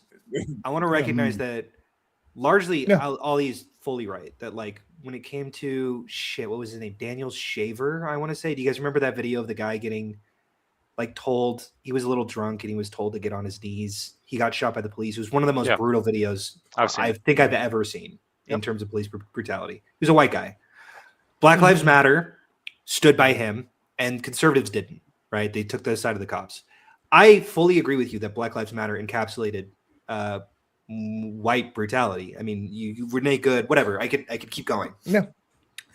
All I'm saying is, I don't know if it's the best branding. I think that you're losing a lot of people because they just go, wait, what do you mean Black Lives Matter? I think all lives matter. And they're stupid idiots. They're stupid idiots who should look deeper into the movement. My brother said this. I love the way he said this. He said liberals or conservatives are terrible at reading past the headline, but also liberals are terrible at writing the headline. So all I'm saying is maybe we can just change the headline a little bit so that it's a little bit more, and obviously conservatives should be looking into it and going, oh wait, fuck, it's actually not just about black people. It is about police brutality. And they're coming up with some reasonable ideas that I think most people can agree with. But I don't know why we can't just fix the motto a little bit. And I stand by Black Lives Matter. I can answer that question. I think the motto kind of sucks. As an outsider watching, it made sense, right? Black people feel like there was this issue within their community, like maybe a little bit more than other people. They were the first people to stand up and make their voices heard. So it was Black Lives Matter. That was. I understand. I'm just saying. Signal. But then that's the issue, is like you're saying, well, why couldn't the messaging be better? It's because the messaging was central to like a cause, and that was the marketing that went through. Versus like the actual issue is, rather than putting out education, is that there was a counter protest, and then that took a whole huge thing, and there was no need for a counter. Can't you recognize that maybe if we change the motto a little bit, that people would be less likely to stand by that obviously there's going to be a counter protest. There's going to be a Blue Lives Matter flag. But they weren't going to come out with an All Lives Matter. That wouldn't make sense. What? Say that Black again. Black people aren't going to start with, well, All Lives Matter if they're trying to speak. I don't think they should say All Lives Matter. Maybe stop police brutality. Maybe A can't wait. I mean, they said that in the simplest. They said it with the simplest model ever. Hey, Black Lives Matter. I understand what you're saying, but also stop police brutality is also pretty fucking simple too. I mean, white people came up with defund the police. I don't care about the model thing. I'm just wondering. I'm curious. I want to ask you. Do you actually believe? What percentage of people do you think that like agreed with the movement, that like if you changing the model would have moved over? What like if you would have been a 60-40 issue, like what do you think it would have changed? 60, or do you think that because I don't know. I'm curious. Like the thing is, I think that people are going to make an excuse and they're going to regenerate the excuse. We're watching it now in real time. Like, I agree. Wait, hold on. Genuine question. People are I want to answer the question. Believe in that moment. I think you'd get out of a movement. Out of since 1988. Wait, hold on. What do you mean believe in that? Okay, Trump since 1988 he was going to bomb Iran. What do you mean? Please don't. Go ahead. Hold on. Hold on. Oh, someone just said something crazy, and I fact checked him. I get fact checked every time. Trump. I have interviews with Trump on 19. Yeah, but I never lie, and I always right when I say it. I always have sources. I prove the sources. He said in 1988. I'd love to answer your question. Hold on. What he's showing into my question is when they say he doesn't believe Trump. Why are you sulking? No, that's fine. I know you don't want to reframe it back to this, but hold on. You just said, what do we believe? He said this since 1988. What do you mean? What do we believe? Like, I mean, you just don't, because you don't read, you don't watch the news. I'm sorry that y'all are just ignorant on somebody's beliefs and what they're going to do. That's y'all fan, not an I'm going to ignore Gibbs and answer Ben's question. How many people do you think it would move?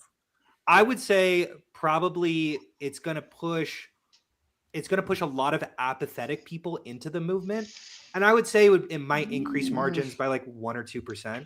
Now, that doesn't sound like a lot, but it's a movement of hundreds of millions of people. It was one of the biggest movements in the world. And also, I marched with Black Lives Matter, and I didn't really have a problem with it. But if someone asked me, I'd be like, yeah, I don't think this motto is very great. I think we could get more people in and stop going, oh, what do you mean? Don't other lives matter? We could just stop that stupid fucking thing. Sorry, here's my problem with this. Wait, hold on. Your issue is that you fundamentally believe that people are not motivated by simple marketing techniques like that, and that they were going to hate the movement regardless. And I think that that's silly. No, so what I was going to say is that, like, one, not all support means anything, right? So there are, everything's a spectrum. I say that all the time, right? Everything's a spectrum. And so I think the best you could have hoped for, right, is maybe people being have a reason to be less immediately reactionary towards it. But in terms of like actually giving a fuck about the police brutality Black people were facing, no, like the people who cared about that, they cared about it. Right. But they wouldn't have let a slogan get in their way. I agree. I agree. I said the apathetic people would affect the apathetic people. I don't think it would. I think moving away from BLM, they're apathetic. They don't care. They're apathetic. There's no way to motivate people into politics. Why the fuck do you do what you do? Genuinely. No, hold on. Like if not to influence and motivate others. I didn't say anything close to that. Okay. I said they're apathetic on this issue, right? And the slogan doesn't motivate them one way or the other, right? That doesn't mean they can't be motivated. There's all kinds of ways to get people into a movement. It happens all the time, right? People are apathetic about the Palestinians, right? But then they got like years of footage of them dying. They're like, oh, hey, maybe I was wrong about this. Maybe I should care about this, right? Yes, and you can move apathetic people. But I'm saying if it was just from the river to the sea, right? And that was your entire reason. Oh my God, why would you say such a thing, right? Then like the person that's saying that's pretending that's the reason that they're not coming on the movement, they're fucking bullshitting you. They're bullshitting you. That was always a lie. Okay. Yeah, I think that I'm about to say moving to, and I will say I think I know more of these people than you do. I don't think you do. I think a I don't know more. If we're doing live tracker, this is live at Hunter. Sure. Since I live, we're gonna start live tracking. I would say that more people in your community care about this issue than people in mine. Is that fair? Oh, sorry. What exactly? Sorry. No, who? I'm saying I think I know more apathetic people in terms of politics and in terms of police brutality than you do. I think that's probably true. That might be. I would bet that your community is probably a little bit, especially my family. Okay, I think it's fair to say I think I know their hearts. I think I know that they genuinely. There was a lot of people who were like, "Wait, what are they talking about? Why would they use such divisive?" And they didn't bother reading. They didn't bother. No, they don't. Yeah, I agree. They suck. What community are you referring to? Are you talking about the American community? It took my mom until George Floyd to be like, "Oh, look what they're doing to people." Those people aren't marching, right? Like if they couldn't read past the headline, those same people. Wait, hold on. Was that a joke, Ollie? Absolutely, no insult to your family, right? No, my mom is like. Oh, sorry. Those exact same people.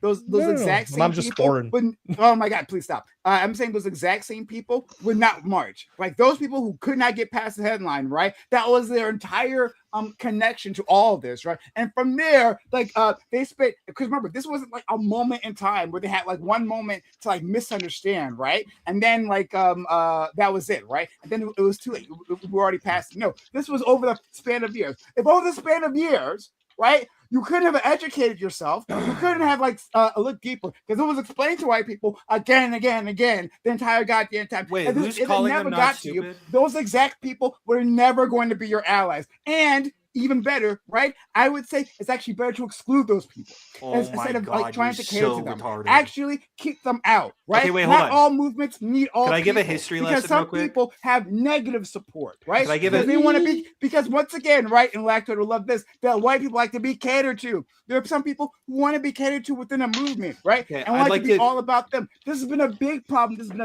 I'd like to do a little history lesson. Real people quick. have talked about this many times, right? How outside people, and not necessarily just like in terms of like white people and black people, right? But like in terms of any like civil rights, like a marginalized people's movement, right? There'll be the people, right, who are the focus, whoever they may be, right? Let's say like fucking disabled people, right? And then others who come in and they make the movement about themselves. I hear you. They I make understand. The sloganing. No, I don't think you do. They make their sloganing because I don't agree with you. So then I'm not listening. I know you don't. It's why I'm continuing talking. He wants to give you a history lesson. The white lib wants to give a history lesson to the black man. Yeah, I know. I agree. Right? It's going to be about civil rights. Sorry, it's going to be about civil rights. I think you're wrong historically. I think that's not how. I don't think that's how black people gain the right to vote. Absolutely. I would say that. I didn't ask about the black people getting right. I'm saying I'm looking at historical successful movements, and I'm saying I think they utilize my strategy rather than yours. I think that if you were in charge, black people still wouldn't be able to vote. You would go, well, if people cared, they'd show up. they would just come here and you have like 5 people marching in the streets. You're like, these are the only. We should actually exclude anyone else who wants to come. No, I think you're definitely wrong. I think like the civil rights leaders talked about exactly this. I think Martin Luther King talked about exactly this. He talked about the white liberals, right? And how they talked about first off, it's not the white liberals, it's the white moderates. Yeah. Just the white moderates. Excuse me, white moderates. The same thing, same fucking thing. Same fucking thing. Actually, they're moderates. The hand washers of fascism, and they're also just right wingers. They're actually just conservative. They're actually the same thing as fascists. Yes, same. They hand wash for them. Same fucking thing. I didn't stutter. Exactly. Same fucking thing. Exactly. Any which way. Do words mean anything to you? Are they just like abstract concepts that you can just any which way, shitty white liberals like you, right? Ooh. First of all, making excuses for all these fucking people who I called them stupid. You've been making you've been proving yourself to be pretty fucking stupid the entire goddamn time. Yes, I've been working with you here. Nice. Right? So like those even here, like here's my historical example. I want to talk about Selma real quick.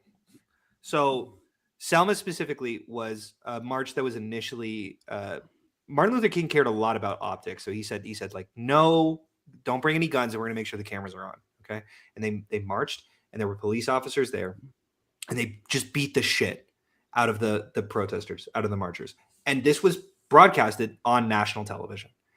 And Martin Luther King knew something that a lot of people didn't, which is if you don't fight back, if you genuinely just put your hands up and let them beat the shit out of you and you record this happening, people will be motivated to do something about it.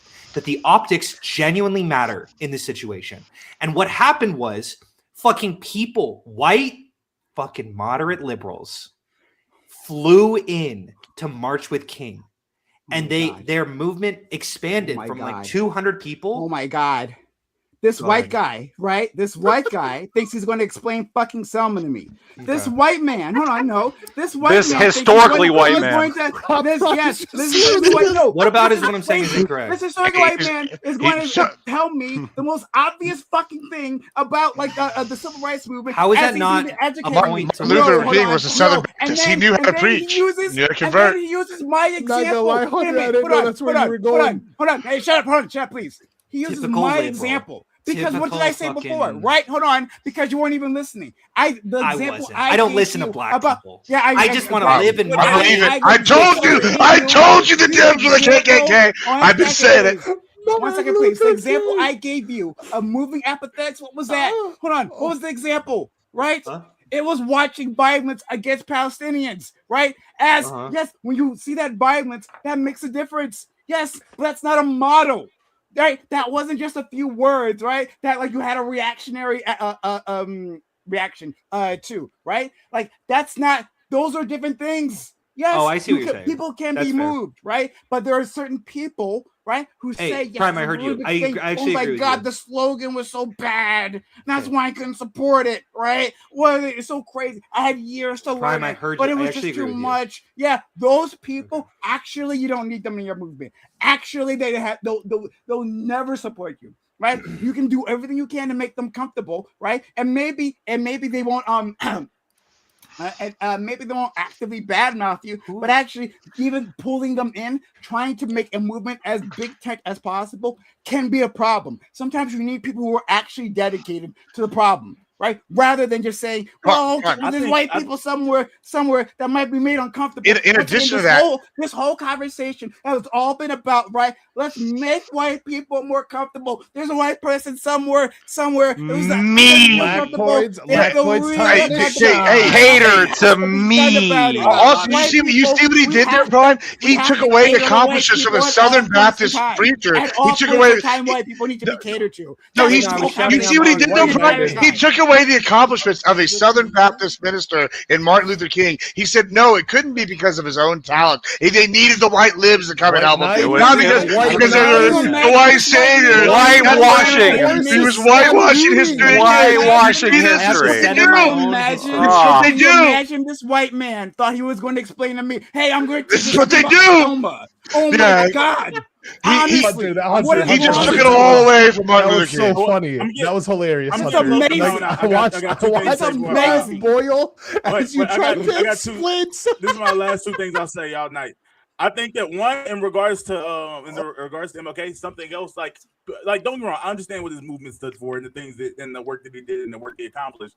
But I also want to point out that some people don't acknowledge is that the Fair Housing Act actually passed a week after he was assassinated because people was burning a whole lot of shit down. So violence got something done too.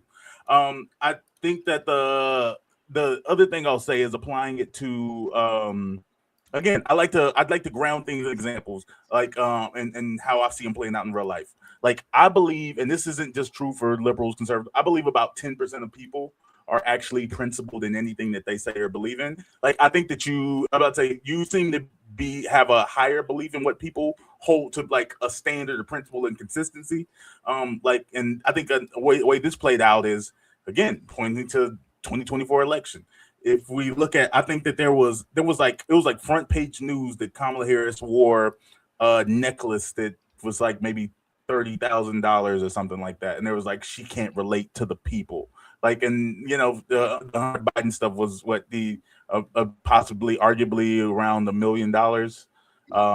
Whether you just deal with the specific, now he was just the son of a president, and it was like, Jesus Christ, we gotta feed out this corruption. You shouldn't be making money off the presidential office. And then Trump makes $3 billion over the last one single year, and people was like, "Good at business, bro. What do you mean? Like, you know what I'm saying? Like, he's making money. Like, so what tells me is there's not a slogan, there's not a word you can do to convince people otherwise. Like, people are just gonna move on. Like, they're not principled. They're gonna move against whatever they want to be against for whatever reason they make up. Like, if you fix the slogan, they're probably like they did say the MLK. Like, I like that he's not fighting back like that crazy Malcolm X guy. But like, why does he have to be so agitated and go to the? Why does he have to go to those white towns? He's so agitated. Like, why didn't he? Like he still wasn't an agitator, and he could be quieter. Like, why he agitated? He could be quieter. Yeah. White liberals were saying around the South and town, going to the lunch counters. Why are they going to the white lunch counters? They're just small businesses. People just going to own their businesses. Yeah. Mm-hmm. Yeah. So, do you not acknowledge these things? Yeah. I acknowledge those things. So let's wrap it up here. I'm going to do all the outro. Everyone gets an outro. Fuck, we're not doing housing? Fuck. We're 1 minute, let's go. I mean, yeah, I wouldn't do it. First off, BlackRock is not an issue at all. We need to figure out zoning institution. Oh, now he's for black people. Okay. Oh, less than 1%. Only if they're rocks, Prime. Only if they're rocks. Two things. One, look, I've been staring up at this super chat the entire time, but like I could not bring myself to interrupt the conversation. I want to do this. I'm sorry, my listening library. Strickland is weaponized ignorance in human form. You said that at 9:10. I think that's a we said about Sean Strickland. That was like 2 hours ago, 2+ hours ago. Yeah, we're talking about the other library. I do apologize. I do appreciate you actually trying to support the community. I have failed you. But I was too amped up, and that was my fault. So I'll take the L there. But thank you so much for the kindly support. I hope you're still around and aren't boiling mad at me. Okay, so I'll give an outro to all these amazing individuals. Thank you for coming through. Also, yes, the housing topic. We'll just do that next week, right? Yes. Okay. Yeah. Greatest panel in the world. We just come up with a topic out of nowhere. HBCUs. Those are the best panels. Yeah. What the fuck? I don't even remember how we got. Bam asked I brought it up. Tosses. Yeah, I asked Lactoid. I'm good at. Well, I blame Gypsy Crusader for this. It's just yeah, fair enough. That was part of it. That is where it all comes from. Yeah. So, and which means it was all Gibbs's fault. That's right. Okay, so let me give an outro to all these wonderful people. I do appreciate all of you being here. This is a lot of fun. And again, we have a talented group. Right, because we can make a fight out of anything. In a passionate fight, usually not the most random thing. So again, I appreciate you all. So I have our good friend, my good friend, Lactoid. That's the wrong direction. Still invite it to the cookout. No, it's the right direction. I know. I'm just trying to. So as I like fucking with black people. I actually want them to hurt. As a liberal, I do. I believe As a fascist hand washer, yes. Okay. So as a historically white person, I want to take a little bit of time here and thank you, Prime. See, my interest here is being catered to, and your panel does such a great job catering to all of my arguments. I really appreciate that. I was a little bit resentful of the fact that you try to like pull my mask off me on my arguments, however contrived they might be, about how I have some kind of opposition to like historically black college. Really, I'm just don't like that they don't cater to me, specifically me. This is all about me.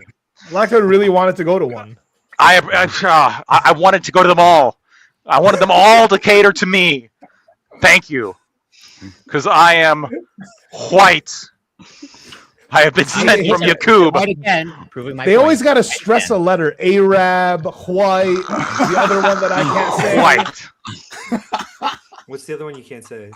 Well, I mean, there's two people who can say it. I can't say it. And one day, they stress the R. When I become a rapper, like Logic, I might adopt a different identity. We'll see. If you liked what I had to say, you can find me at Lactoid TV on Twitch, Twitter, and YouTube. And if you can convince people of that identity, right? Well, then you might be living it. So I'm just saying. But I could try to pull a Justin Trudeau. You got to do it for long enough. I encourage you to try it out. There was Justin Trudeau had like a blackface incident. Yes, for Halloween. Isn't he supposedly Castro's son too? Corey, is Trudeau Castro's son? That's what I've been hearing. No, it's a conspiracy theory. Pierre Elliott Trudeau. I think ideologically he might be Castro's son. Yeah. It's Gibbs. There is a conspiracy theory about Castro. Wait, no, wasn't that Ted Cruz? No. That was. Cruz has got another one. No, that was the Unabomber. Yeah. Oh my god! I found out Ted Cruz was a Canadian. I've lost all respect for Texas. Fucking Ted Cruz. Fucking nobody likes Ted Cruz. Well, let's go to our friend Admiral Gibbs. Yeah, I just want y'all to know that this panel has proved everything I have been saying for months, and people have been laughing at me when I say it. But Isn't it interesting that everything proves everything you're always. Gibbs is an oracle. You don't know it yet. Yeah, I'm sorry. For months, I've been saying that the Great Party's Twitch was a lie, and the liberal Democrats were actually the real racists, and the socialists were real racists. And today we've talked about two different groups being real racist. First, we talked about Gypsy Crusader, a national socialist, obviously racist. And then we've talked about here, this person down here at the bottom, he has advocated for racism in its finest forms. He wants to erase black people's history. He even explained Selma to a black man. He's explained to them, this is what they do. Yes, exactly. As one of his fellow compatriots, the socialists would say, he'd probably say it's an agenda of some sort, where they're going to erase our history. And they're going to sit here and say, the Klan didn't leave, guys. They just rebranded. This is what he was talking about. Earlier, he was talking about branding. You know why branding's so important to libs? Because they're the KKK, and they just rebranded it. They've just rebranded it. Yeah, y'all have. Like it works. You got, hey, hold on, this is my closing. You can object when it's your time. Otherwise, I'm going to have Gypsy Crusader show you about something later. Now, what I'm trying to say is that they are the real Klan. That's the problem. They never changed. You can see it right now. They don't want what's best for y'all. You know what side does want what's best for y'all? Us over here. We're openly all about money. We want you to make more money, and we'll make more money with you. Come to Papa Gibbs' team. Leave the KKK's team. And the socialists. This all leave the Klan and die in Iran. I voted for Donald Trump, though. Hey, listen, a broken clock's right twice a day. I appreciate you, friend. It's because he accommodates me. Like just like Bam said, people aren't that holding to their values. They do whatever's best for them. Let's go to our friend Corey. Yeah, this was entertaining. As pretty much an observer for the panel, I was looking forward to talking about housing, but hopefully next week. And when you know what else is entertaining? The Pit. That's a great show. Everyone should check it out on HBO Max. It's very Libby. Yes. Well, no, it's very woke. No. That's what I. Oh, okay, sure. Woke. It's very woke. Yes. Sorry. It's okay. You don't need to apologize. But yeah, you can find me on Twitch, Corey Comedy 4, Twitter, X, YouTube, Instagram, Substack, TikTok, every other platform. It's Corey Campbell. Hunter, Bam, Ali, Gibbs, Lactoid. Always a pleasure. Love you, Brian. Thank you. I think I'm on like the third season of The Pit. Like I came to it very late. But holy shit, he traveled to the future. Yeah, I don't think there's a third season of The Pit. Oh, I'm sorry. Then maybe I apologize. Classic black person being try to explain The Pit to a white person. What the fuck's going on? Yeah, that's our culture, actually. Okay, fair enough. Excuse me, I overstepped myself, and thank you. I appreciate you for putting a white person putting a black person in their place. All right, thank you. Let's go to our friend Ali. This entire panel was just my bid so that I can get invited to All Black Everything on one Wednesday. So let me know if you're ever interested, Prime. Thursday. I thought it was Wednesday. He doesn't tune in. Well, see, no, I'm just. I would just be late. I would just be. It's almost like another reason to have me on, right? I'm part of the vibes, part of the culture. But new slogan, right? We're gonna add one.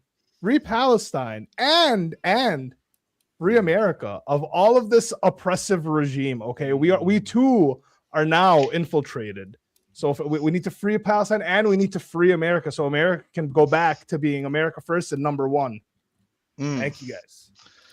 Thank you. Ali on Maga's team now. No, Maga's super. We're gonna go to another person who also didn't need to get educated on Selma, especially not from a white man. Black American Made. Go ahead. Honestly, yeah, like there's things that I get offended about and get mad about. Something that will never offend me is honestly, I'm gonna say a white person's opinion on like what HBCU should be doing. Like I'm not mad at your opinion. Like like it's like me telling like what I think Cher should be up to. Like for what like Cher White should be doing. Like and I'm like, Betty White, she didn't do it like she needed doing that one. It's like, okay, motherfucker. Like, what is your opinion, man, on this? Like, you can do feel how you feel. I think that unfortunately, due to where my scholarships were, I didn't get to attend the HBCU, but I spent lots of time at them, and they get my donor dollars now.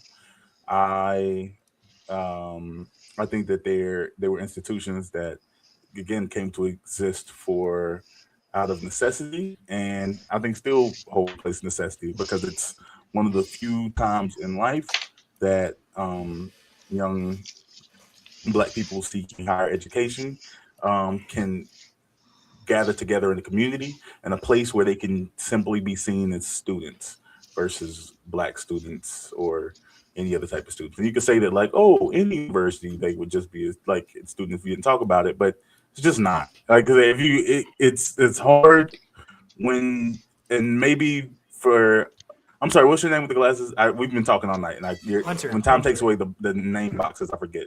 Hunter, that's right, Hunter. Like you had the moments where it came out that you were Jewish and you like felt the other eyes, like, and I'm sorry that happened to you, but like it's like my Jewish is like on all the time, and it's not even like it's not like a negative like saying I love being Black. I would come back 50 lifetimes as Black, but like it's like the idea of like, oh, like the joke about the world, like, oh, it wants to cater to me. Like I know Lactoid doesn't believe that's real, but that's absolutely what it's about. Like whether you know it or not, that's exactly what it's about. These institutions aren't specifically catering to white students in the way that they think, what makes sense to them. So they typically avoid them. But it is one of the few places in the world that seems to cater to young people that look like me and like to do the things that I like to do and enjoy the things that I like. And I think there's value in that. I think there's commodity. I think there's community. I think there's so many benefits that they show. And you can actually see those play out like in policy and in the number of doctors and lawyers they produce compared to other institutions, at least of minorities. So yeah, I like these institutions. I like y'all people. I have fun, and hopefully next week we do it again. Do something fun. Absolutely. Can I ask real quick? So you guys have been mentioning this a few times. So like Selma. Is this like a new TV show or something? It's a movie. Something like that. It's a pretty good movie. It's a good movie. You should watch it. I think the title song won a Grammy or something. It's based on a book. Yeah. It's based on a book. Cool. Which is based off of a historical event, which I don't know anything about. So I like being hip about different cultural issues. So sure. And this is how he dances too. All right. This is him being hip. But we'll go to our I saw Apple Pie the other day. I'm gonna have to get on that. Our friend, so Hunter was surprised before when I called him our friend, but of course, right? I was joking. I know we're all chilling. But I do want to say, right? Yeah, like we love people here who disagree. We love people from different political opinions, and that doesn't necessarily. We haven't really had a fascist that we could really like be friends with. The fascists tend to be divas, like there are certain segments that tend to be divas, right? Yeah, and they don't stick around. We've had like racists come on, but we tend to be divas. They don't want to stick around. But in any case, right? Outside of those people, for the ones who stick around and want to engage, right? We love them all. And even liberals who I hate the most. I just cannot stand. You hate the most? I hate the fucking most. You are the worst. You are the worst. I'm the most. Me and Prime getting into it. I'm about to say, me and Prime have had harder arguments than anybody. Hold on. How is that not implicitly stating that you would rather be with the fascists than with me? How are you not the fascists? Who are the fascists? No, I would say the problem with you. Prime does hang out with me more than you. No, I would so much rather have your politics than fucking Gibbs. Hold on. I'm very anti-fascist. It's less about policies. It's about their attitude. It's about what they support. It's about like their way of interacting with politics. That's the issue, right? But I would take you over Gibbs policies. Every day. I show no interest in Selma. That's why I vote for liberals. No hate, just right. A little bit. I don't vote for conservatives, but like still, right? I can't stand liberals. How am I a fascist? I'm very anti the government taking over. I can square it for you. Hunter, I can square it for you. Liberals are like performatively pragmatic. It's very annoying to like deal or have a conversation with them because everything is like so always like, obsessed well, if with you just do this, and trying to do this simple thing. It's I don't know. Listening to Hutch makes me just want to jump off a building. You know, I was just on Hutch's podcast. Shout out Hutch. That's actually why I was exactly because I was on where liberals podcast. go to that guy makes me want to jump off a building. It's insane. He's painfully performative. Like like my experience of him so far have just been awful, right? But he's a liberal, so it makes sense. Let's go to our friend Hunter. Sure. I want to address Gibbs' point, which he's like, this confirms my bias that liberals are the racists and conservatives are not. I just want to point out all of the left people except me were on your side, Gibbs, and then also Lactoid's on because they're not racist. He's one of the conservatives, and he was the racist according to you. So but he's a socialist. It's you pick your arguments based off of whatever. It's so annoying. Okay, the vibe. I do want to say first off, the reason why I brought up the Jew thing is because I wanted to recognize that I do walk around most of the time as a white man. And I recognize that. I recognize that there's a privilege attached to that. I recognize that I'm not othered in any meaningful way, that largely speaking, I'm in a community that's full of white people. And that can make me feel... you're sounding gay, bro. Don't do that. Sounding gay? It's sounding gay. Just do the, tough it up. Like, you're doing the like woke white thing. Like I acknowledge they come. Yeah, tell him, man. Move to a black neighborhood, Hunter. Homophobia in the black community. I have no idea what's happening.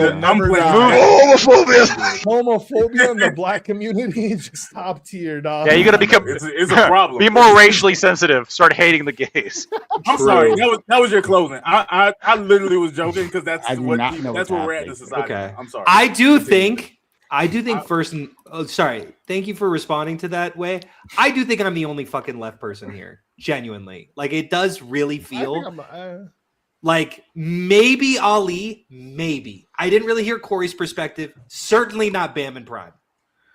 Damn. Lactoid is capital L liberal, and we'll invite you over. You're liberals here. I am a leftist. I'm far left. It's actually a big difference. Yeah, there's a big difference between liberals and leftists. That's the distinction. What's the distinction? I'm not going to stipulate any real policies. Distinction. What the fuck are you talking about? I know. What do words mean? Yeah, Yes, fight. I'm Yes. the original. Okay, wait, hold on. Let me finish Yes. my closing. When I pray, I say think- thank you, God, for Joe Biden every night. Yeah, based. Hold on. That was a bit gay. That was a bit gay. Yeah, that's pretty gay. That's You're pretty right. gay. That was pretty fucking gay, You're brother. Yeah. Okay, so wrap it It's up. empty. So I There's can, nothing in here. Anything else? Because he's Hunter? soulless. No, I just want to say I think that we can recognize specific disadvantages that certain minority groups have been a part of and try to course correct for that. But the overall aim should be, largely speaking, an integrated society and community. And I think we've forgotten that. And I think that that's stupid. I think it's stupid that we've forgotten that. Shut the fuck Blackfoot up. actively fights I against think it. you can follow me. That's what You can follow me at Hunter E. Kozak on TikTok and YouTube and Twitter and all of the other places. Yes, we dead named Twitter here. Thank you for having me, Prime. Absolutely. Okay, so once again, because I love my friend Lactoid, okay, we're going to cater to white men. That's what we're going to do here. And we're going to cater to white men by raiding an Asian woman's channel. All right. So I approve. Basically the same. Basically the same thing. Yeah, I'm good. The smarter white person. The smarter but shorter white person. I'll take the IQ boost. All right, guys, that'll be good. Yeah. All right, thanks, guys. Peace, homies. I'm dipping. The countdown finishes. Yeah, we gotta talk about wrestling at some point. Yeah, absolutely. We'll make that happen. Yeah, we'll definitely do that for sure. I'm down. Or send me a message or whatever. You're talking about actual wrestling, right? Not WWE.